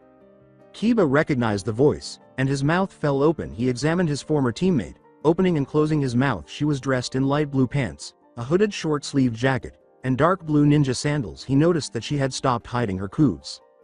He exhaled, "Whoa, Hinata, whoa." The blonde man growled, "Watch it, dog breath, that's my wife you're checking out." Now that he was close, Kiba recognized the man and snapped his head at him. "Naruto?" The man smiled. He smiled broadly and said, "The one and only?" Kiba noticed that he had taken off his orange outfit. He was wearing a dark blue jacket with the sleeves rolled up, a black undershirt, dark blue pants, and black ninja sandals. A long black cloth was wrapped around his head to form a headband, preventing his now longer hair from falling into his eyes, but it still hung over the side of his headband and reached halfway down his ear. Incredulous, Kiba rubbed his eyes. "This can't be real." Naruto's words. "Believe it, Kiba, it's as real as could be." Puzzled, the young girl glanced from Kiba to Naruto. "Oto-san? Who's he?" Naruto gave the girl a smile. "A friend of mine and your mother's, Yumi-chan." He halted when he noticed Hinata frowning at him. "Wait, how the—" "Kiba-kun, I don't want you curing in front of my daughter." "Fine, let me rephrase the question. How is she your daughter when you've only been gone a year, and she's got to be 2, and when did you get married?" Naruto raised his unoccupied hand. "To answer in order, 1, she's our biological daughter, and, yes, she is 2. Bekasu, the hideout we trained that has a special jutsu on it that makes it to where time moves half as fast in there as it does out here too. We've been married for 2 years now, at least, 2 years in the hideout. Does that answer your question?" Naruto inquired.